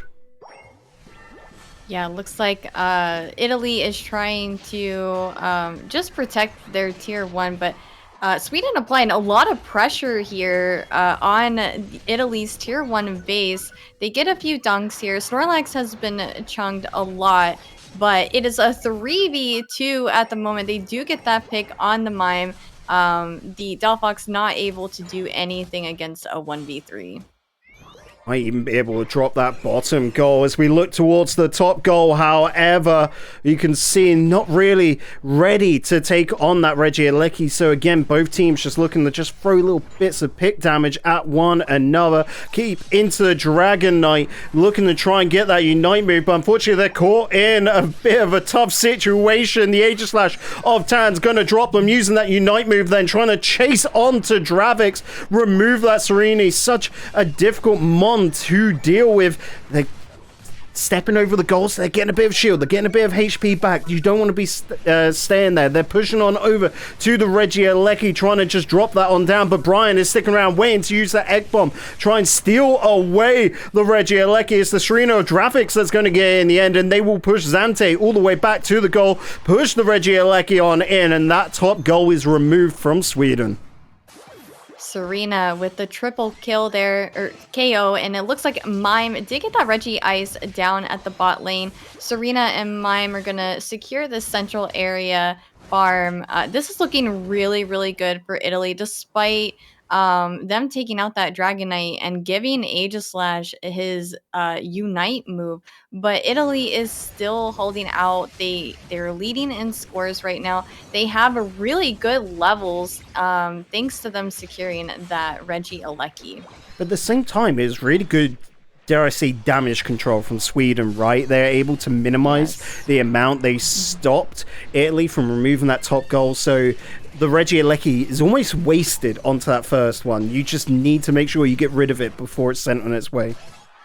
Yeah, definitely taking out that tier 1 can cause a huge snowball effect, but they weren't able to do that. Regieleki ended up breaking the tier 1. But they are pushing on this bottom tier 2. They break their tier 2. That is absolutely incredible. I think that kind of makes up for them not getting to push that Regieleki into Sweden's tier 2. So it's the Mr. Mime making sure that the Delphox stays alive, just essentially is so buffed up, and then you're combining Delphox's damage alongside the Serena's damage. That is nutty working around in a trio. Here comes Dravix to help Brian on out, make sure to get the XP from the bird and push Zante back, and I'm feeling it here. Dravix saw Vazid stepping on in, was like, okay, that's too much. I can't take on a Blastoise. They've got too much HP for a Serena to melt. Yeah, we see Blissey is pocketing their Serena, and we have Mime pocketing the Delphox. The support on Italy's team is phenomenal. I love the way that they are working together with their team to keep them sustained and alive in all the engagements. We have a huge fight popping off here in the top lane. Looks like we're getting a few picks here, but Italy is winning this brawl. They've got 4 down on Sweden's side. This Regieleki should be very free for Italy. Yeah, it's just a matter of time now, especially with that Serena of Dravix looking to push up towards the goal, make sure no one can step up and dislodge them. They're instead going to choose to just let the Regieleki go run it towards so that it can get a lot of the XP from the central area and then possibly push on over to the basement Reggie. You can see Blissey, Delphox, and Dragonite going for the Reggie Ice, probably the least valuable of the lot, but with the recent buff to it, it's not bad to just get a bit of HP back, is it? Yeah, absolutely. And I think also what they're trying to do here is Italy is just trying to sustain their lead as far as levels go. You have Serena at level 13. Mime and Dragonite are not too far behind on their 13s. And you see on Sweden's side, they still have 2 level 10s and 2 level 11s, no 13s yet. The crazy one for me is actually Mr. Mime there on 12. Normally, one of those characters, again, one of those Mom which falls behind. This is a cheeky little drop on in 28, but could be quite costly as that's free. Looking to topple the Blastoise, who just spins around, but not for long. Blissey going to get credited with that KO. Yeah, and we see here in the bottom area, Italy is brawling with Sweden, but looks like they're getting a lot of chunks here, and Sweden does not want any part in it. They are trying to back away. They do not want to give Italy any extra experience at this point. So not allowing Italy to get these KOs on them is really, really huge. Oh, the flame charge, the get out of dodge there from Inferno is great, and that's why Delphox is a phenomenal pick at the moment. To be able to outspeed Titar, who's so fast, just running rampant with that ancient power, but Delphox can get out of there, looking to rip the Rayquaza now. Both sides, don't matter who gets it, as long as they just rip it fast, reduce any amount of time on it. They want that chance for the comeback afterwards, but look at Italy here. They're so confident in the damage they can deal. They're chasing it after Tyranitar. Sylveon from Sweden will be able to get it off. Zante dropping 100 there and then back to base, but the issue is, Curly, they're still so far away from evening the odds. Yeah, so here we are again. Sweden ends up getting that secure on the Rayquaza, but they are still not able to get enough dunks in, though it's still not too late. There's over a minute left in this game. The middle base on Italy's team is wide open, and they still have a bottom tier 1, which I feel like is very easy to score, but also easy to defend against for Italy. But all they need to do is just get one more score of 100, and they will secure their win for this game. That's going to be the plan, essentially. Just go for that 100. Don't risk going for any less. You probably won't get the chance anyway to go past it, but look at this. 2 going for the home base one. We do see Zante pop off. I'm not exactly sure how much it was, but it wasn't enough. We know that for certain. The Dragonite over there of Keeps looking to run it towards home base as well over on Sweden's side, so perhaps they've left their defense a little bit too thin. Inferno looking to take down the Snorlax and does get it off. The Delphox has removed the massive threat, but Tyranitar is still lurking around. Keeps looking to drop 50, but has been dislodged. Sweden still need more. They still need to put away more score, and it's looking just impossible right now. Yeah, it's looking like another scenario where Sweden, they secured the Ray, but they could not make the necessary push to get enough scores in so that they could lead in points and win the game. So amazing plays from Italy. It really goes to show throughout the matches that we've seen today, it doesn't matter if you get Ray or you don't, there is still a chance to come back from any loss in this game.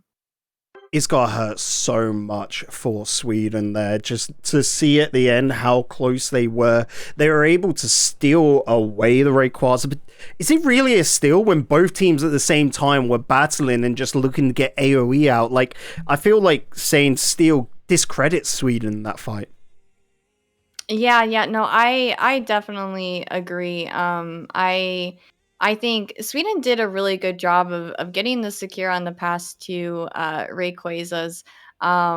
We are back to what feels like that RIP meta again. Everyone was just on that Ray, throwing everything that they had on it. But Sweden knew what they needed to do in order to get that last hit on the Rayquaza. So good for them for eyeballing that and getting the secure. Well, folks, you know the deal right now. We finished game 2. We need game 3. Italy definitely want to finish it in game 3. They've been playing quite a lot. They've had to see 4 games already in the first matchup. Now they've seen 2. So that's 6 matches. They want to get this done and dusted before their energy runs out. We're going to throw it on over to another break. We'll see you on the other side.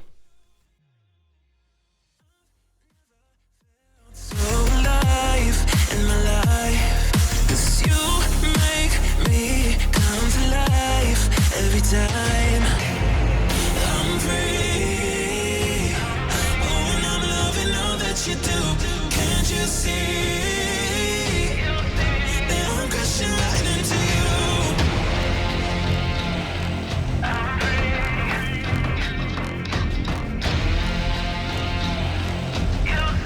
That I'm crashing right into you. I'm free. Oh, and I'm loving all that you do.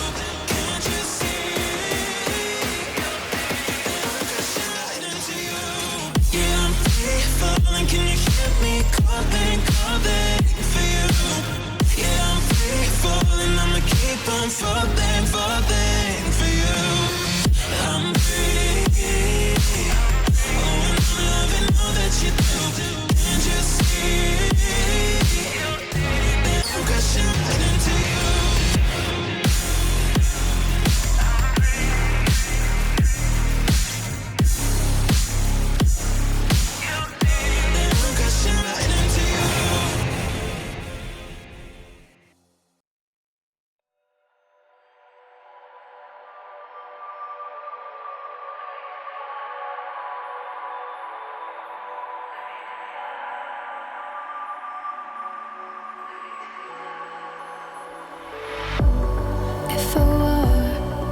to the sea. Baby, I never say forever into the light. Every time I try to breathe, the moon will rise and carry me. For I've loved and I have died. So I won't hold back, and you should know that what's never gone just have regrets. So I won't go back. Oh, Lord, guide me to forget the time I lost with no regrets. And the moon shine back again. And the moon shine back again. When I drove down to Abyss, while I blame the world's neglect, Lord, I shine right back again.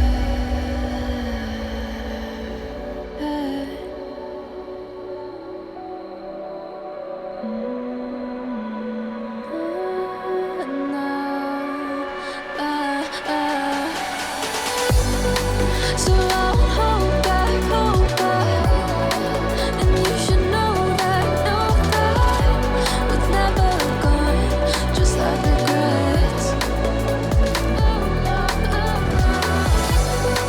So I won't go back. Oh, Lord, guide me to forget the time I lost with no regrets. And the moon let me again.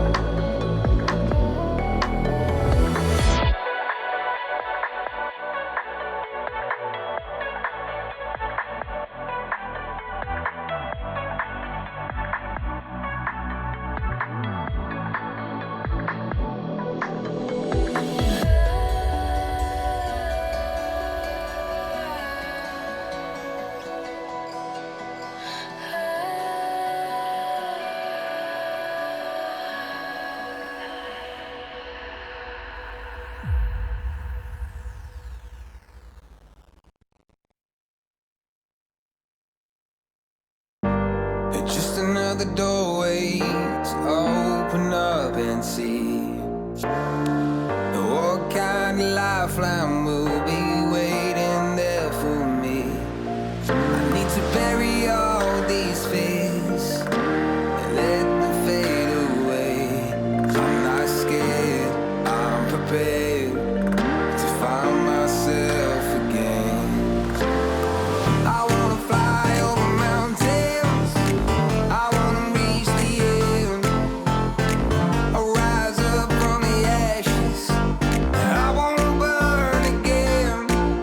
I'll find my way through the bitterness I'm feeling.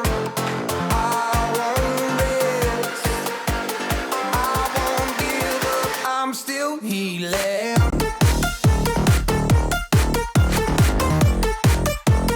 I'm still healing.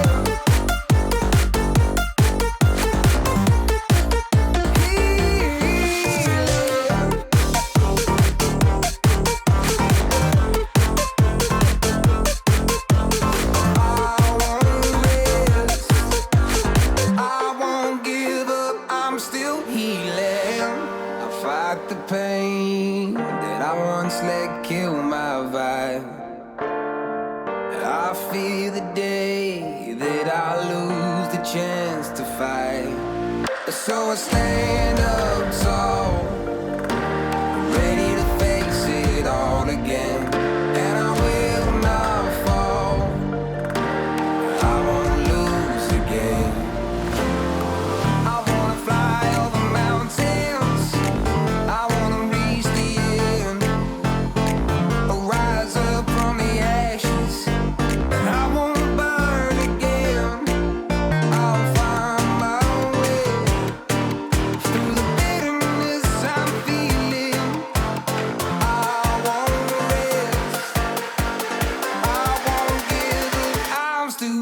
healing.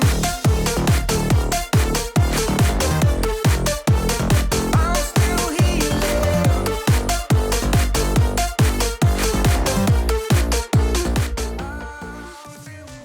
Welcome back, everybody. We are here for the third game of the best of 5 Italy-Sweden Unite European Cup. I am Surf Chan. I've got here with me Digital Bacon and Curly Q.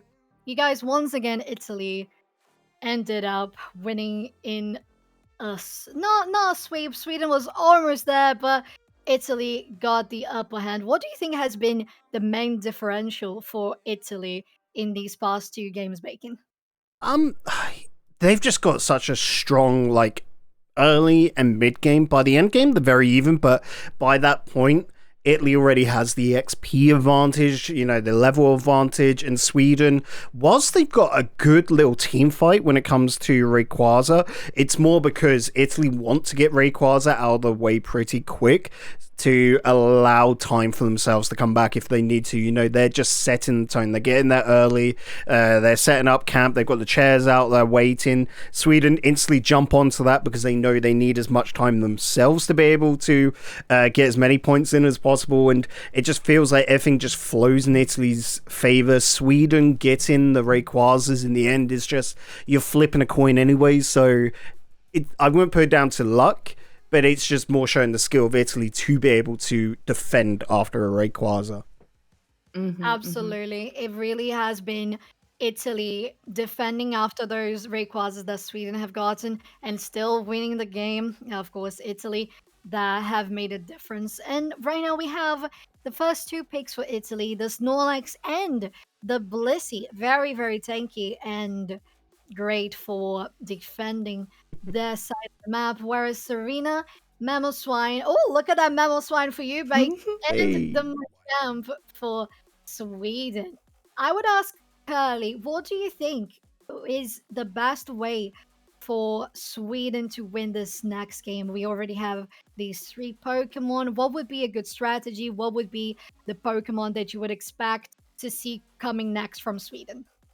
I think for Sweden, they just really need to have a better early and mid game, and that's going to boil down to their team comp, which is probably why we see them picking some different picks here, such as the Mamoswine. We all know Mamoswine has a very, very good early and mid game, so I think I feel like that's kind of why they picked that. They recognize that they are getting way too dominated in the early and mid game, that it doesn't matter what they do at the Rayquaza, even if they secure it, it's not enough for them to be able to get those dunks in and secure the win.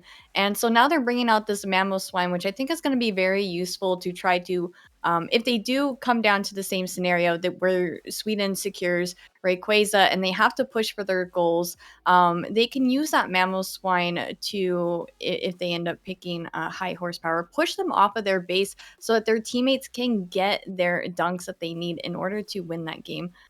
So yeah, I think we're going to see some Pokemon on Sweden's side that ends up benefiting more in that early and mid game, because that seems to be where Sweden has been lacking. Absolutely. And actually, look at that. Espeon confirmed as next pick for Italy. We haven't seen this evolution so far. And actually, I was going to suggest if Sylveon wasn't going to be a good choice for Sweden, or even the Glaceon to combo with the Mamoswine for the side of Sweden, Bacon. Yeah, I'm in a weird mindset here, because I was looking at Italy there thinking they're going to take Slowbro off the table here. You know, it's completely available right now. They'll probably look to go for a Skullbro build. There's the chance, if they want to, of course, go Surf, but it should be a Skullbro to just get out some good consistent damage and keep the sustain there. And then they'll pick a ranged threat right at the end. But going for an Espeon, I don't know. Espeon's just so out of favor. I don't have that capability to think on a comp level, you know, the utility that they're looking through there on the opposite end, the Blastoise coming out, and it actually is going to be paired with a Pikachu. I've just seen that come on through and putting it up on screen right now. To me, Sweden have a very good all-rounded comp there. The Pikachu I do worry about. You know, you're going to have to be careful about that on the back line purely because it's so squishy and you don't have anything really to protect and buff it on up. But Sweden have a very decent comp. Italy is just a bit odd, but another odd pick right at the end. We've got a Gengar, guys. Like, that's the first time we've seen them as well this whole tournament. Would you look at that? Curly, what do you think? We have seen the nerfs coming in for the hacks on Gengar. Do you think they're going to try to go for Shadow Ball Dream Eater? I actually don't, because even though it says that Gengar got a nerf, what they did was they reduced the range on Gengar's Hex. So while this does make it a little bit more difficult for Gengar to get out of situations where they do want to retreat, but with the lowered range on Hex, it actually makes it to where Gengar can be more precise with their hexing, and so we're gonna see that at play here. How Gengar is still going to be an absolute menace. I'm also very, very surprised to see this Espeon at play here. I think this is probably the first tourney game that I have seen an Espeon being played competitively.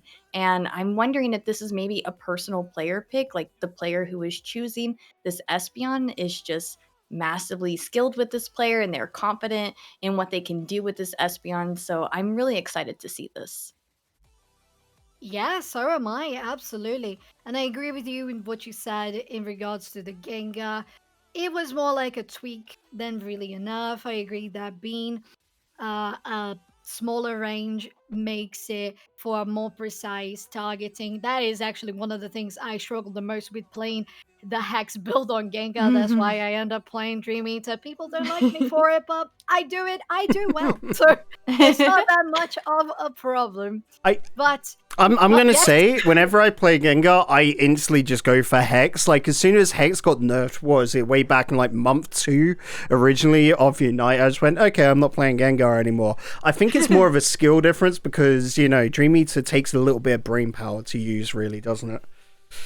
Yeah, I think it does. Sometimes, I mean, not because it means that I have big brain, but because I totally agree. Like, sometimes when you go in with a Dream Eater and you go in straight with a Shadow Ball, it's going to go the other way around. The targeting system in this game has been a little wonky, hasn't it? Oh, yeah. But yes, with that said, we have looked at the both comps here, talked a little bit about it. I think I've contributed as much as I can at this point. So I'm going to go throw it to you guys. Digital Bacon and Curly Q, you guys rock this out of the park. I'm very excited here. Possible sweep incoming right now. But as we look over towards that Sweden side, Curly, we have seen a lot of gusto from them, haven't we? We've seen that spirit. Sweden are still in it. It's going right down to the wire. All they've got to do now is reverse sweep. It's a big ask, but it's still there. It's still able to be done.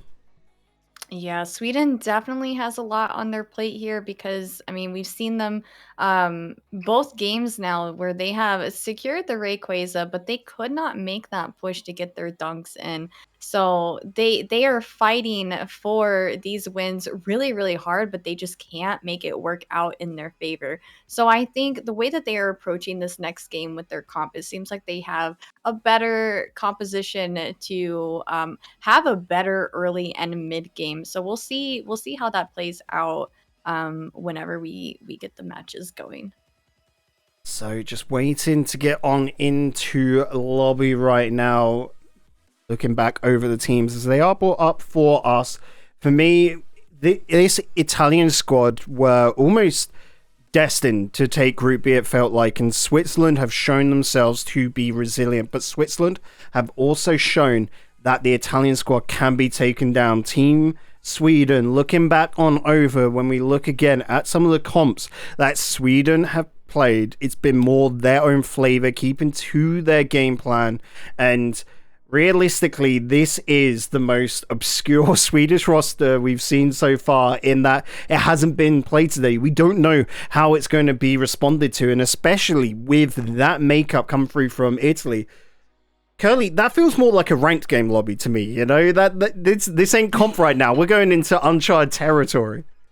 Yeah, these are some very interesting comps. Like I said, I truly don't recall ever seeing an Espeon played in a competitive tourney. And you typically don't really see a lot of Gengars either, even though he's really strong in ladder. In competitive, we don't see it very often. Okay. Right. Folks, we're just going to quickly go on to a break to just fix a quick little technical issue. When we come back, we'll begin underway with game number 3.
I don't know if I'm changing over. In the moonlight, I can't kill this feeling sober. So I start to come alive. I don't know what starts to control me. I let it go, another soul that's underneath. I don't really care about this all. It's the fall that kills me. With our back against the wall, just feed the beast and you'll see. Wait for me. I don't die inside my reality. Wait for me. I want your mind to remember me.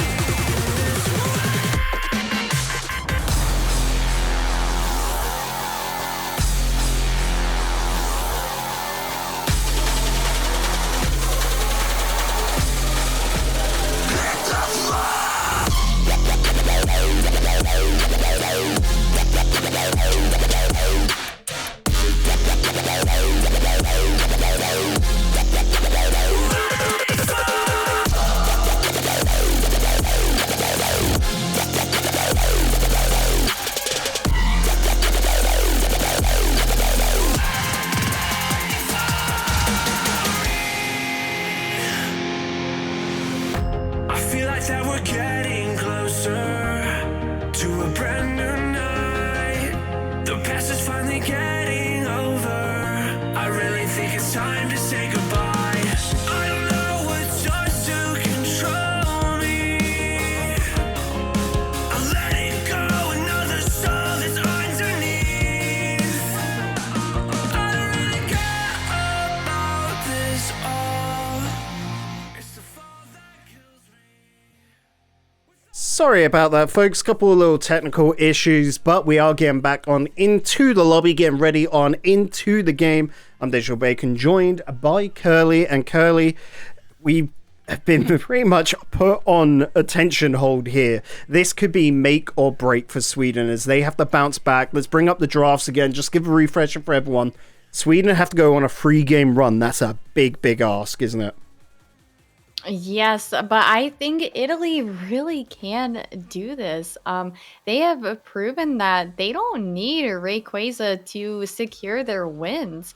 Even when Sweden has gotten the Rayquaza, they just do their thing, defend their bases, and they have won every time despite losing that big objective. Just getting things all cleaned on up, but What do we expect to see from Italy? Because this to me does not look like, this feels like a freedom pick. Like Italy want to have one try of something just like wild, a whole brand new strat essentially. And I can imagine like the combos, because Espeon is a decent mon, but is by all accounts not meta at all, right? If you were to put them in a tier list, right, they'd probably be about like C tier, D tier. So very situational. And is this one of those situations when they're going up against, like we look on Sweden, just a nicely well-rounded roster, perhaps a little hiccup with a Pikachu, but not a major issue, is it? No, and I'm thinking maybe the reason why we're seeing these weird picks on Italy's side is they are either really, really confident in their ability to play this comp, to play these Pokemon, or they just realize that they have some wiggle room. They can afford a loss at this point. So maybe they're just trying to test something that they think will work. I'm really curious to see how this is gonna play out with this Espeon and Gengar. First time we've seen either of those Pokemon in this tournament so far. And of course, I get the pleasure of looking at their skins here, and we've got Spaceman Gengar coming on in. That is my favorite skin in the entire game. Curly, what's your favorite? Actually, funny that we're talking about this. Espeon skin is actually my favorite. The animation, the trail, You've the got that coming up, outfit by the way. is so cute. Oh, let's go. I'm so excited. Yeah, Espeon skin is my favorite. I definitely bought Espeon and the skin the day it released. Right, let's head on into it for the third time in this matchup. Italy versus Sweden. Make or break for Sweden. Italy could close this on out here, but they would only be second coming out from Group B. That's the best. And what both these two teams are fighting for right now, we see Lucario on that top lane. Of course, the Ghastly, the Gengar will be going for that central area, as you need to level them up. Of course, it's not too bad when they're in Haunted State with Hex, of course, or Dream Eater, but you need to get them up to that level 6 as quick as can be. Vaseed on the Mamoswine receiving a lot of pain here from Brian, but that Icicle Crash was pretty good there. Yes, I agree. That Blissey, or Chansey rather, was waiting for that jungle invade, and they caught it as it was happening. They've been checking for those central area invades every game, so it's really, really smart of them to do that. Oh, just having a little couple of hiccups on the feed right now. We'll try and get that all sorted for you guys, don't you worry. But as things go on in these early stages, you can't really find out who's winning until I would say about the 7.5 minute mark, when you're starting to see the disparity in levels. Right now, anything can go any way just because a single KO can flip it, can't it? Yes, absolutely. And we see Sweden, they ended up picking some Pokemon that have a better early game. So it will be really interesting to see if that ends up playing out in their favor, if they can try to not let Italy control this game so much the way that they have in the first and the second game. Not gonna lie, quite difficult to find out which way it's going to go here. But Tans is putting on a nice little offensive. Looks to have turned on around with Tans looking to run it away. Of course, the drop kick going to be able to get a lot of distance there. Zante, you can see, is on the war total with the Skull Bash, still looking to just get a lot of damage onto those wild Pokemon. You can see as well there the invade coming out from Keep. I wonder if they're going to let anyone step on in, because you can see the wild Pokemon in that central area for Italy there. Is Keep perhaps going to go on back, look to get even more? Are they going to allow someone else to step on? None of the other Pokemon really need it, as we're fighting on over the clouds in the center. The Serena does fall. Piloswine going to fall as well. This is a big moment. Starter left behind on the Machoke is going to fall. A big battle for Italy. Huge fighting from Italy, getting those 3 knockouts in the central area. I believe they also secured most of that farm as well. We see Haunter here as a level 8. They're going to get their buffs, show up to Regieleki with their ult, hopefully. They are so close. Tramper Looking to push, and of course push Tan's back, using the drop kick to be able to dash through the shield. The Machoke does drop. Tan still sticking in the fray, and oh, here's a Hex build coming on out from Keep on the Gengar with the Shadow Ball. Gonna drop the Serena. Not able to drop the gold just yet. The pass one of Fazid still stands, looking to keep that Snorlax away. But notice again, no one going for either of the Reggies. That is not the focus right now. Looking to push Brian on out on this top lane. That is a great use of the Rapid Spin from Zante. Huge level difference between Italy's central area laner and as well as Sweden's central area laner. Gengar already has their ult. Serena just now getting their level 9 and their ult, but they were 2 levels behind Italy's central area Mon. So they're getting picks here. We see Mamo down, we see the Blissey down. Sweden super chunked here, but it is a 4v1 against the Lucario. They do take out the Lucario, and they might be able to take down Italy's tier 1.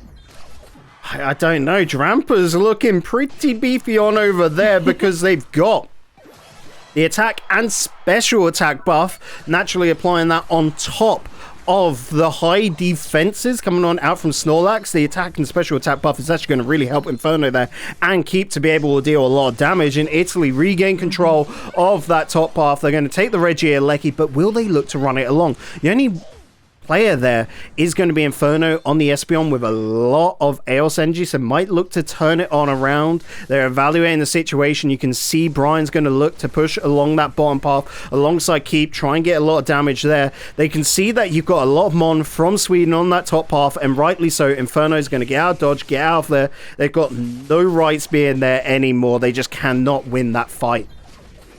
Yes, halfway into this match, and we already have a Gengar at level 12, 2 levels higher than Sweden's Serena. That is absolutely wild. We saw Gengar getting a 4 KO up in the top lane while they were fighting for the Regieleki. Huge experience for them. This Gengar is just large and in charge. Folks at home, like, I always joke that the easiest way to counter Gengar is either run Espeon. Maybe that's why they took them, right? You know, your natural counter is on your team, or you just run full heal. But how many times do we see players go for a jet button, go for the X speed or the X attack? You know, Gengar is not a common pick in comp plays. No one thinks that it's actually going to come out, and hence why Gengar was picked last. Yes, I think that pick was intentional to be last. So that way, Sweden would not have an answer to that Gengar. So this Gengar is getting away with so much. They are just so fed with experience. We see Espeon getting that Regirock with their team. And now we're going to start seeing both teams slowly rotate up to the top lane to fight over the Regieleki. But it looks like we're going to get some picks here. Level 13 Gengar wiping out that poor level 8 Piloswine.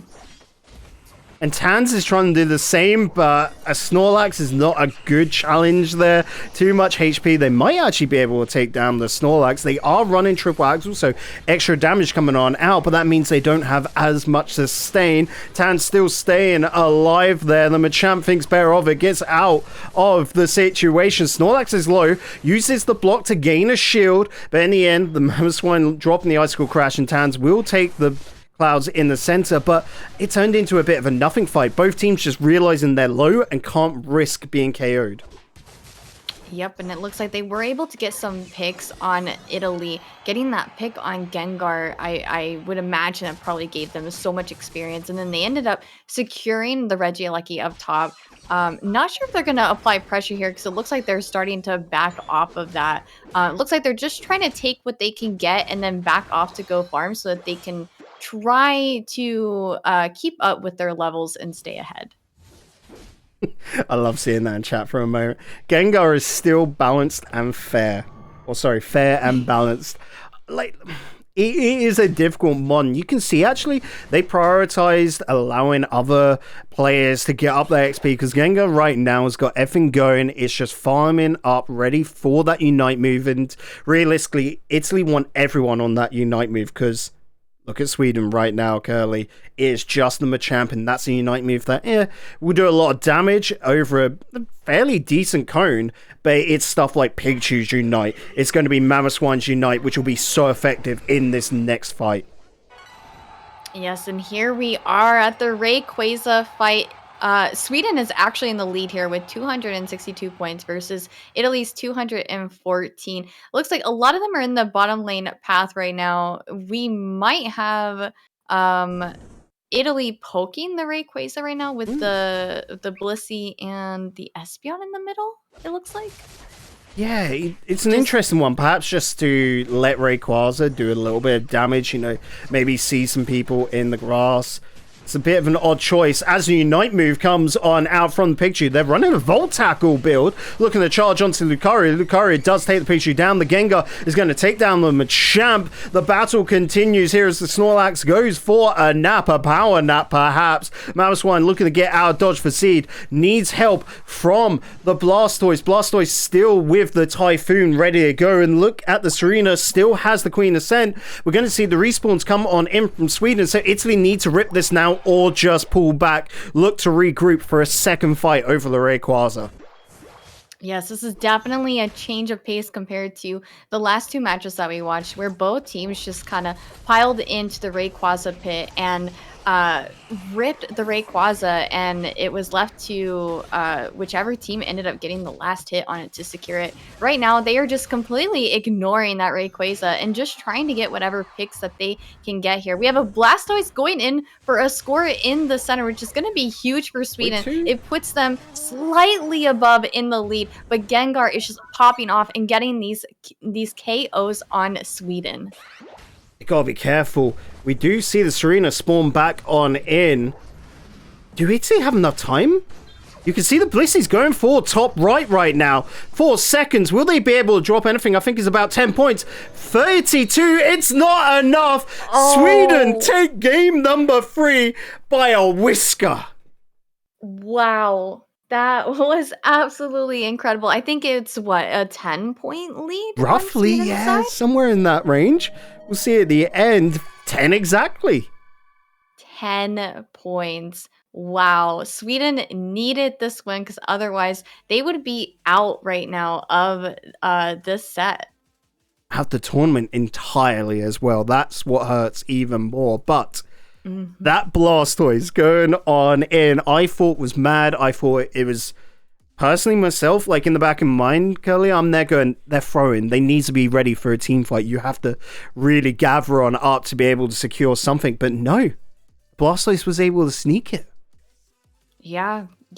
Amazing plays from both teams here. Sweden, they definitely wanted it more than Italy. They needed it more than Italy, so they can keep going and keep trying to secure their place in this tourney. Desperation can, I don't know, lead to some spooky, weird, crazy strats. But is that going to be enough for Sweden to turn this one around? Folks at home, we're going to head on over to a break. When we come back, we'll be heading into game number 4.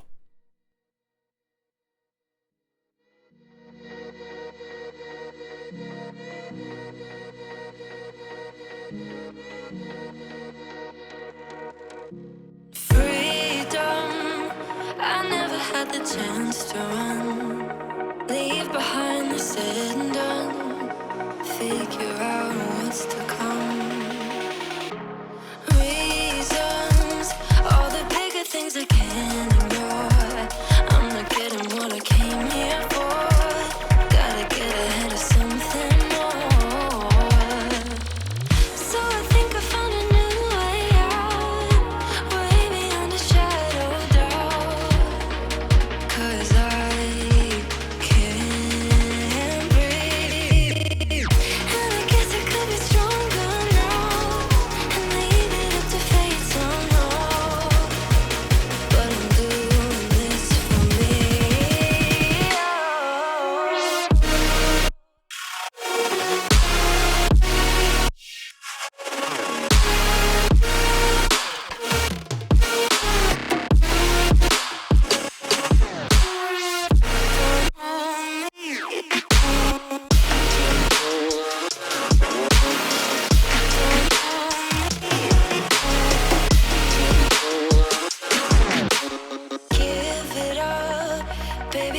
fooling anyone.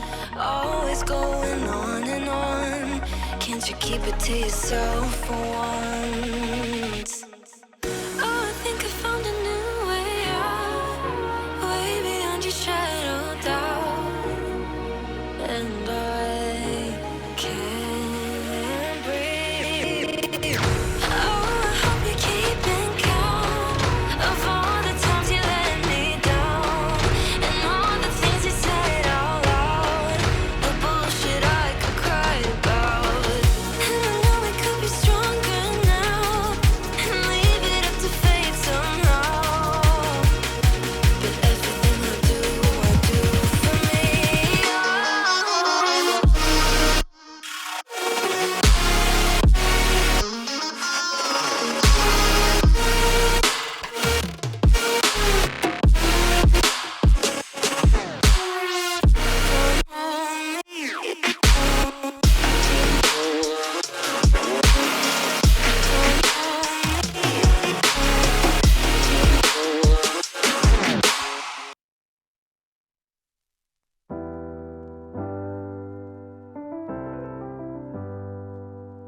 I get lost sometimes and I can't seem to find a light between the walls I built for myself right in my mind. And then you came over and you showed me love that I never had seen before. And now when I got you, it's all gonna be alright. Thinking about all the things we did tonight, what a time to be alive. Just you and I, just you and I. Only you can put my fire out. You can turn it all around. You can lift me off the ground, so we can fly again, so we can fly again.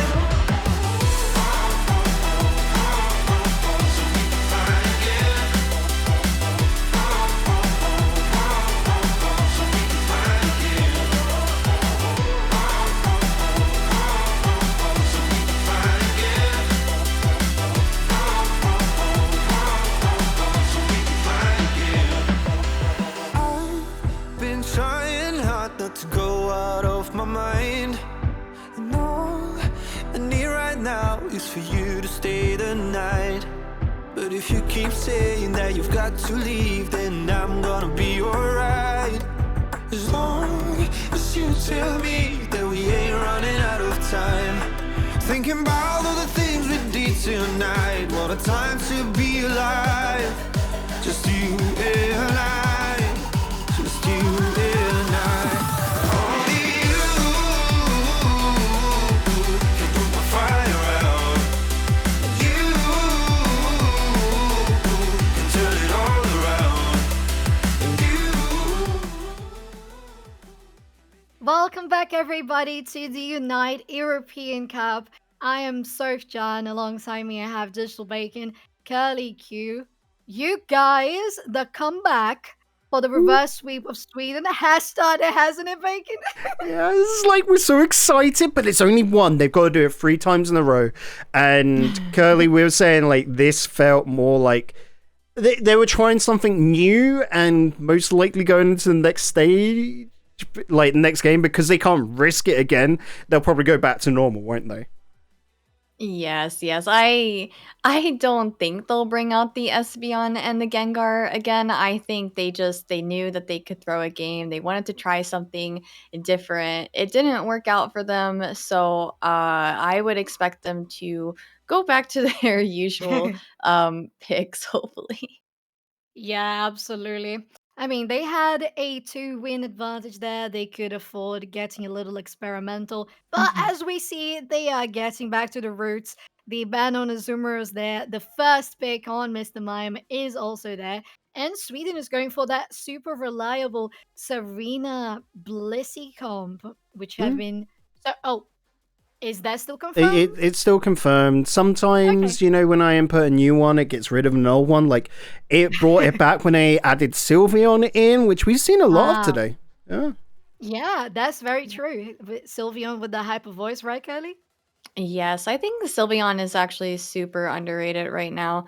The way that Sylveon can do damage and also keep the enemies away at a distance is really nice to have on the team. Sylveon is really strong right now. Agreed. Paired with those two strong supporter defender there, the Mr. Mime and the Snorlax, definitely great to keep people away from objectives, away from their goals. And the last pick of this round, we had the Machamp and the two Bens that were missing, Glaceon and Aegislash. Very safe to keep on banning the Aegislash Rybacon. Well, it makes sense. Sweden already have Serena. They've got Machamp. They're going to ban Aegislash, which only leaves Lucario, basically, for Italy, right? Like, what else do you go with? Unless they go for some weird choice? And I don't know. We're going to see Italy get one pick next, and then it'll be the final two for Sweden. If I'm trying to think correct... in my head, sorry, no, Sweden gets one pick and then it's two for Italy, sorry. So Italy should have a better chance here, but looking over towards Sweden, they need some range there. Like, I don't want to see that Volt Tackle picture again. That just didn't work. I want to see more of like a Cecia. I want to see the Thunder. I want to see them getting those stuns in. That's what I want to see, and I can actually just, yeah, it's just popped up. Good. They've set with picture. I would have preferred the Gardevoir, though. I want to see Gardevoir this week. I would have loved a Delphox there. What do you think, Ellie? Yes, I think a Delphox would work really well with these comps at the moment. I think both teams, we have the Pikachu on Sweden. I think we should expect maybe an all-rounder, and I was just about to say a long-range attacker on Italy's side. They are bringing out their mascot for their final, hopefully, win this next game. And we have a Trevenant. Yay. Such a good build, that. Right? I love this comp going on for Italy. Oh, Sweden, what are you doing? They're going for the Volt Tackle Electro Ball Pikachu again, aren't they? And then the Decidueye is fine. Like, the Decidueye is in a good place for comp right now with the Spirit Shackle and so much just basic damage. But if Italy get their way, those two backliners are just going to get melted, and that scares me. Yeah, it really scares me too. To be honest, I'm a little skeptical about that comp, Sweden.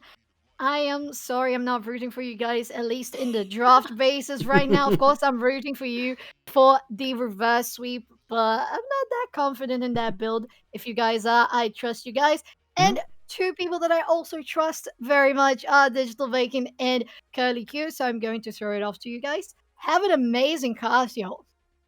Well, Curly, I'm not going to question right here where Sofa's placing their trust, because I wouldn't trust myself with this right now. This is a massive moment. Sweden need to convert that energy, that momentum into a second game win. We're not bias casters anyway. We're not voting for Italy to win or Sweden to win. We're just voting for and begging for a game 5 here, aren't we, again?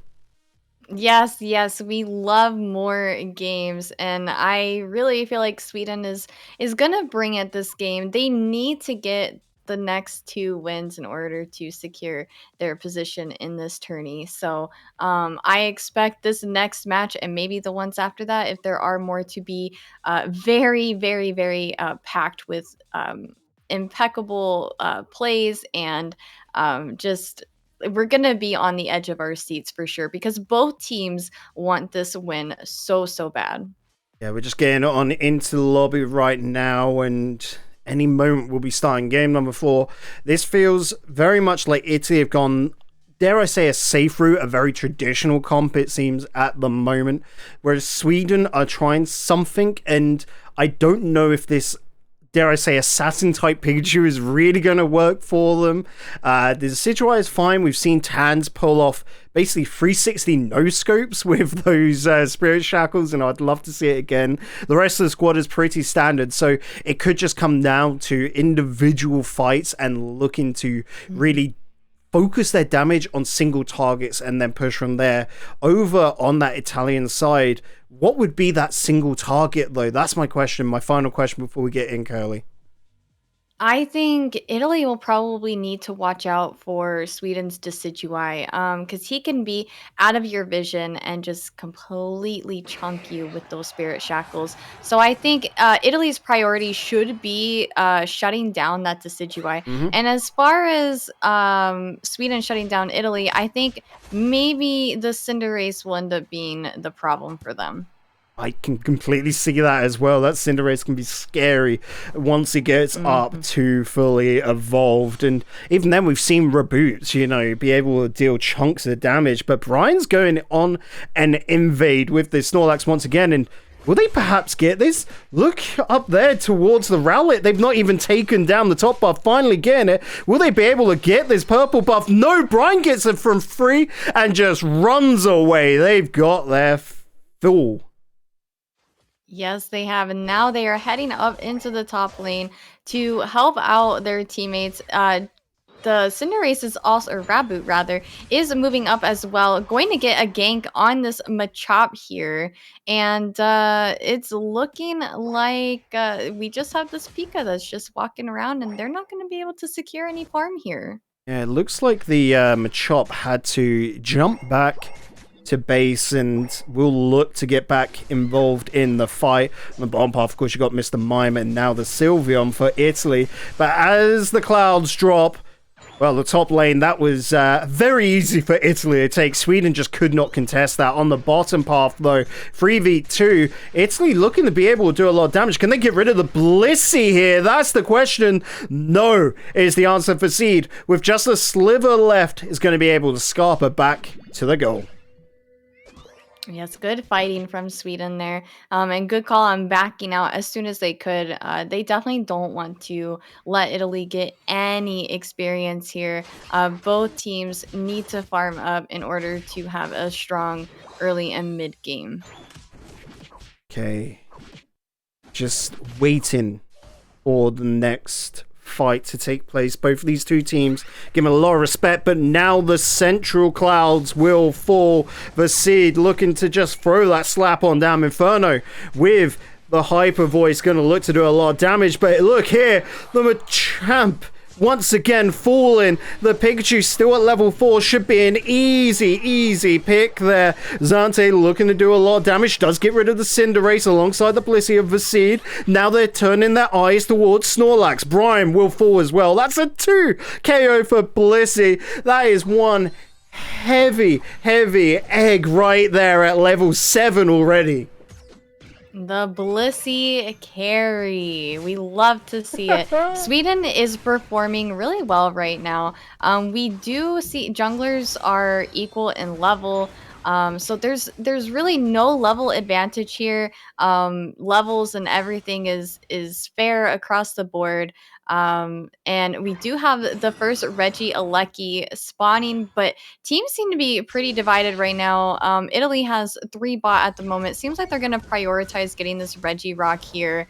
Not sure what they plan on doing for the Regieleki in the top lane, as Sweden is outnumbering them for Regieleki. Oh, Inferno saw for Seed step on up, and Fancy's taking them on up towards the top. The Unite move did come on out from the Decidueye of Tans, but not gonna do much there, unfortunately. I have just noticed here, look at this from Zante, looking to push so deep, really wants to force that Snorlax, and Snorlax can't do much to it, just block, push back, and it's the inevitable right now. Sweden will eventually overwhelm Italy here.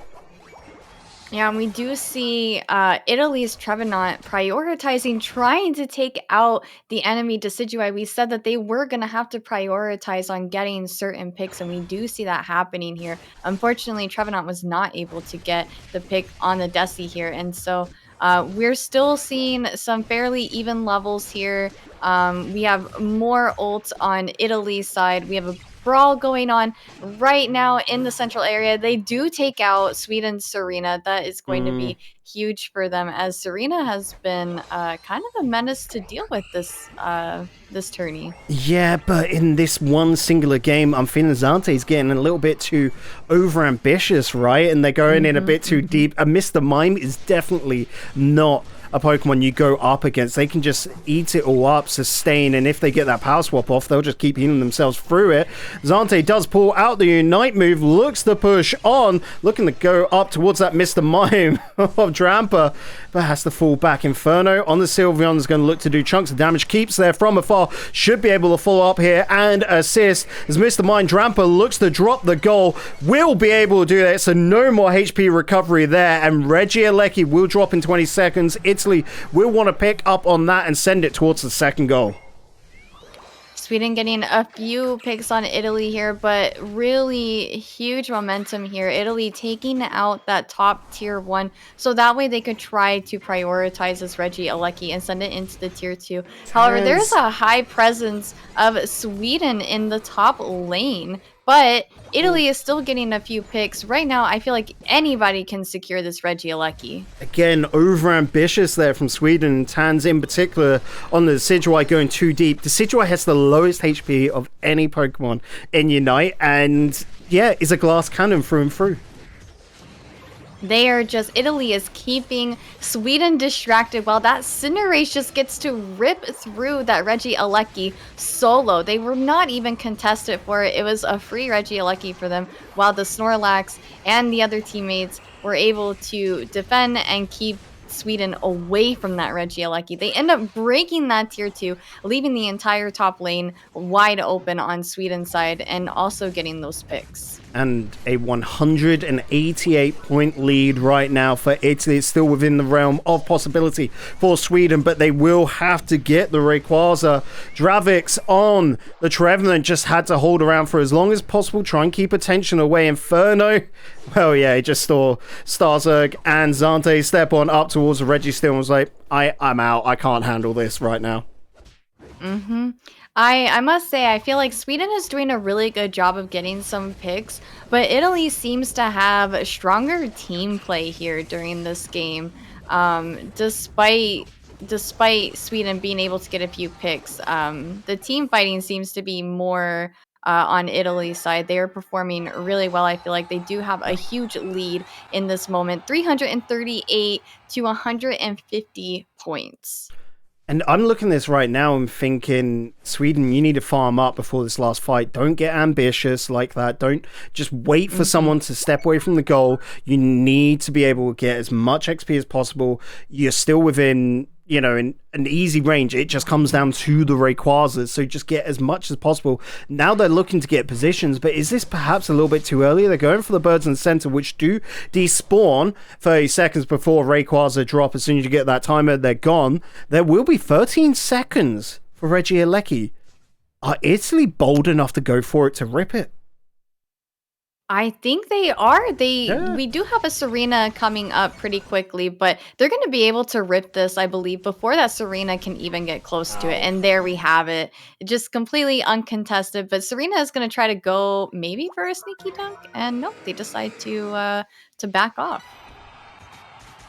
Okay, they've drawn some attention away from Rayquaza. Have Italy here with the Serena going for the top goal. You've got the Decidueye, Pikachu, Machamp, and Blissey nowhere near, but look at Italy. They're not shredding this. They're not absolutely ripping through it, and that could be so costly right now as Sweden form up. They've got an idea of what's going on, and things have equated themselves. But Italy's still biding their time. They know as long as it stays at this point right now, Curly, they'll get the dub. Yes, they do not need that Rayquaza right now. They just need to have really good defense, keep Sweden from scoring, and also keep them from trying to take down that Rayquaza. We see the Serena who keeps trying to get these dunks in, but Cinderace and the Trevenant have not been letting it happen. And I think that might be putting Sweden back a little bit. In order for them to even have a chance at this Rayquaza, they need to take a team fight. No picks just yet, no KOs. Across the board, 45 seconds. The Serena diving on in, or well, I guess drop kicking their way on through, as we will see the Pikachu drop to Inferno on the Sylveon. Queen Ascent comes on out in tons of damage. The Stomp's coming on through as well, but who takes the Rayquaza? It's going to be Italy. That's a massive, massive win in their eyes. It's not going to be easy now for Sweden to score, but look over towards the Serena up top left. They might be able to drop some points, but it's Italy with 4 KOs looking to extend their lead and by a hefty, hefty margin. Yes, I think I don't think Sweden can come back from this, unfortunately. And it looks like Italy is going to be our winners for this best of 5. Insanity from Italy. What a dominant game number 4 for them. It looks like Sweden threw everything out the window in that game 3, and unfortunately they looked down in game number 4, and well, the kitchen sink was missing. That was already thrown previously. Italy will be your second team from Group B going on through to Sunday. Yeah, amazing plays from Italy and Sweden. Italy, unfortunately, could not beat Switzerland, but they did show how strong they are and were able to get the win against Sweden. So congratulations to them. Both teams have played really, really well today. But that was incredible. They said, we are not letting you get another Rayquaza, Sweden. We are taking this victory home. Tense right now, as we already know half of Sunday's bracket, but as we go and bring back in Soph, how you doing, friend? What are your thoughts on that match? I guess we start wrapping things up here, bud.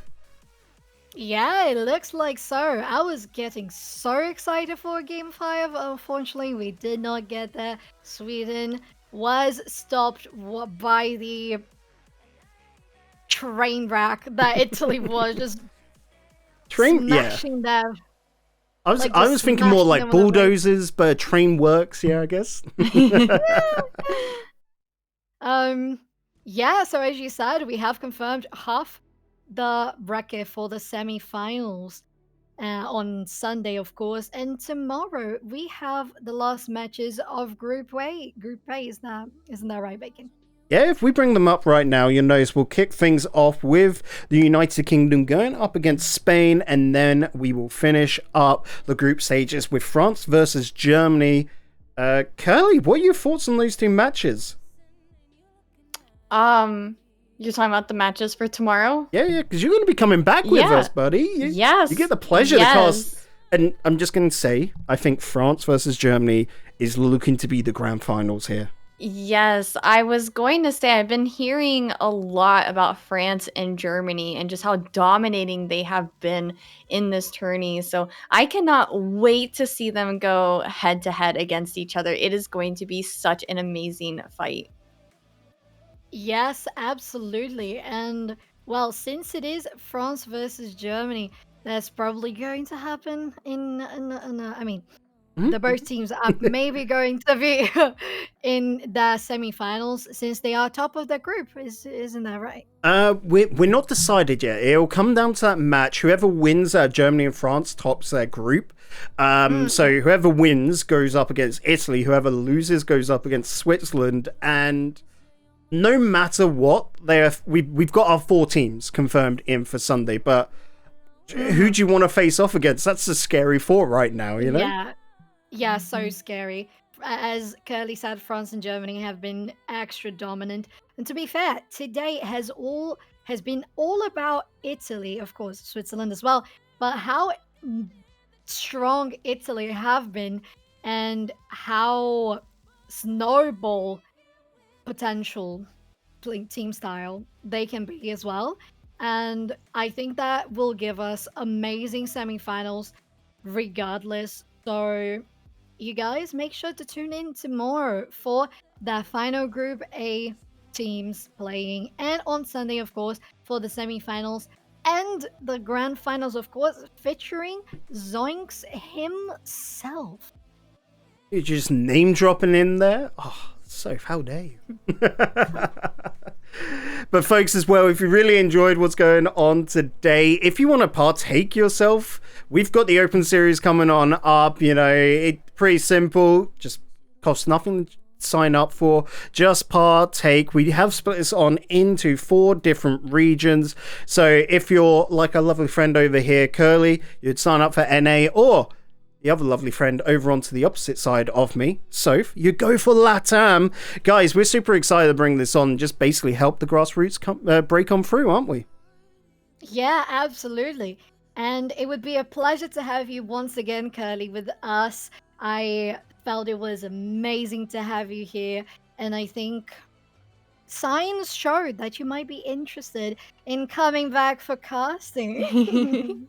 Yeah, this was quite the experience. I wasn't sure how it would go. I was extremely nervous, but this was so much fun, and thank you guys so much for the opportunity to be here.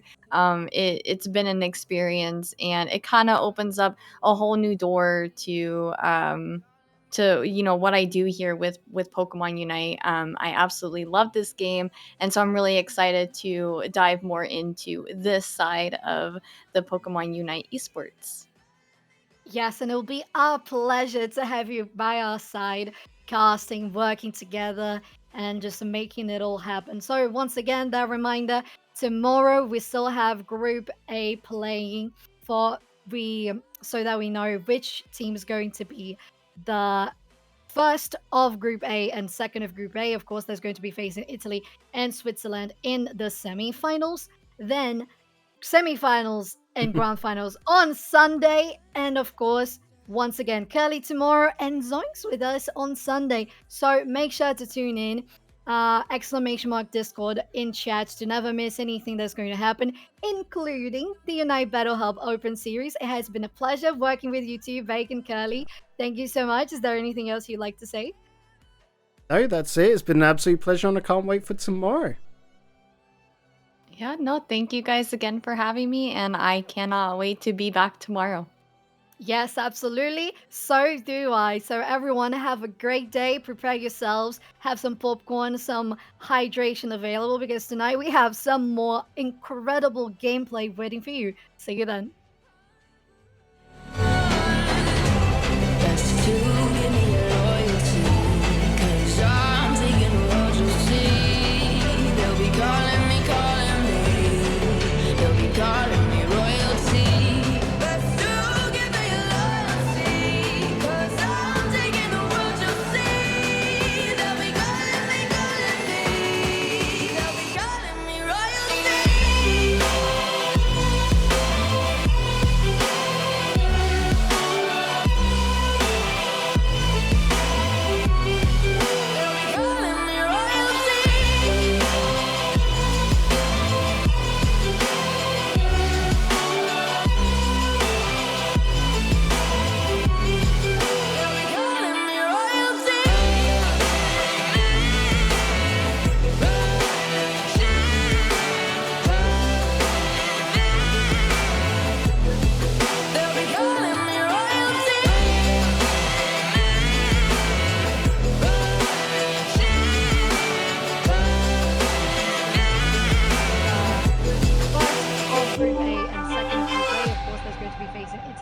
And Switzerland in the semi-finals. Then semi-finals and grand finals on Sunday. And of course, once again, Curly tomorrow and Zoinks with us on Sunday. So make sure to tune in.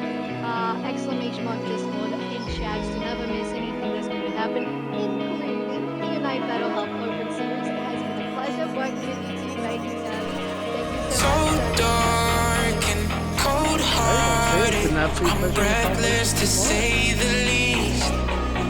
Thank you guys. So far from a superstar, and my daydreams are killing me. Feel like I'm losing my mind.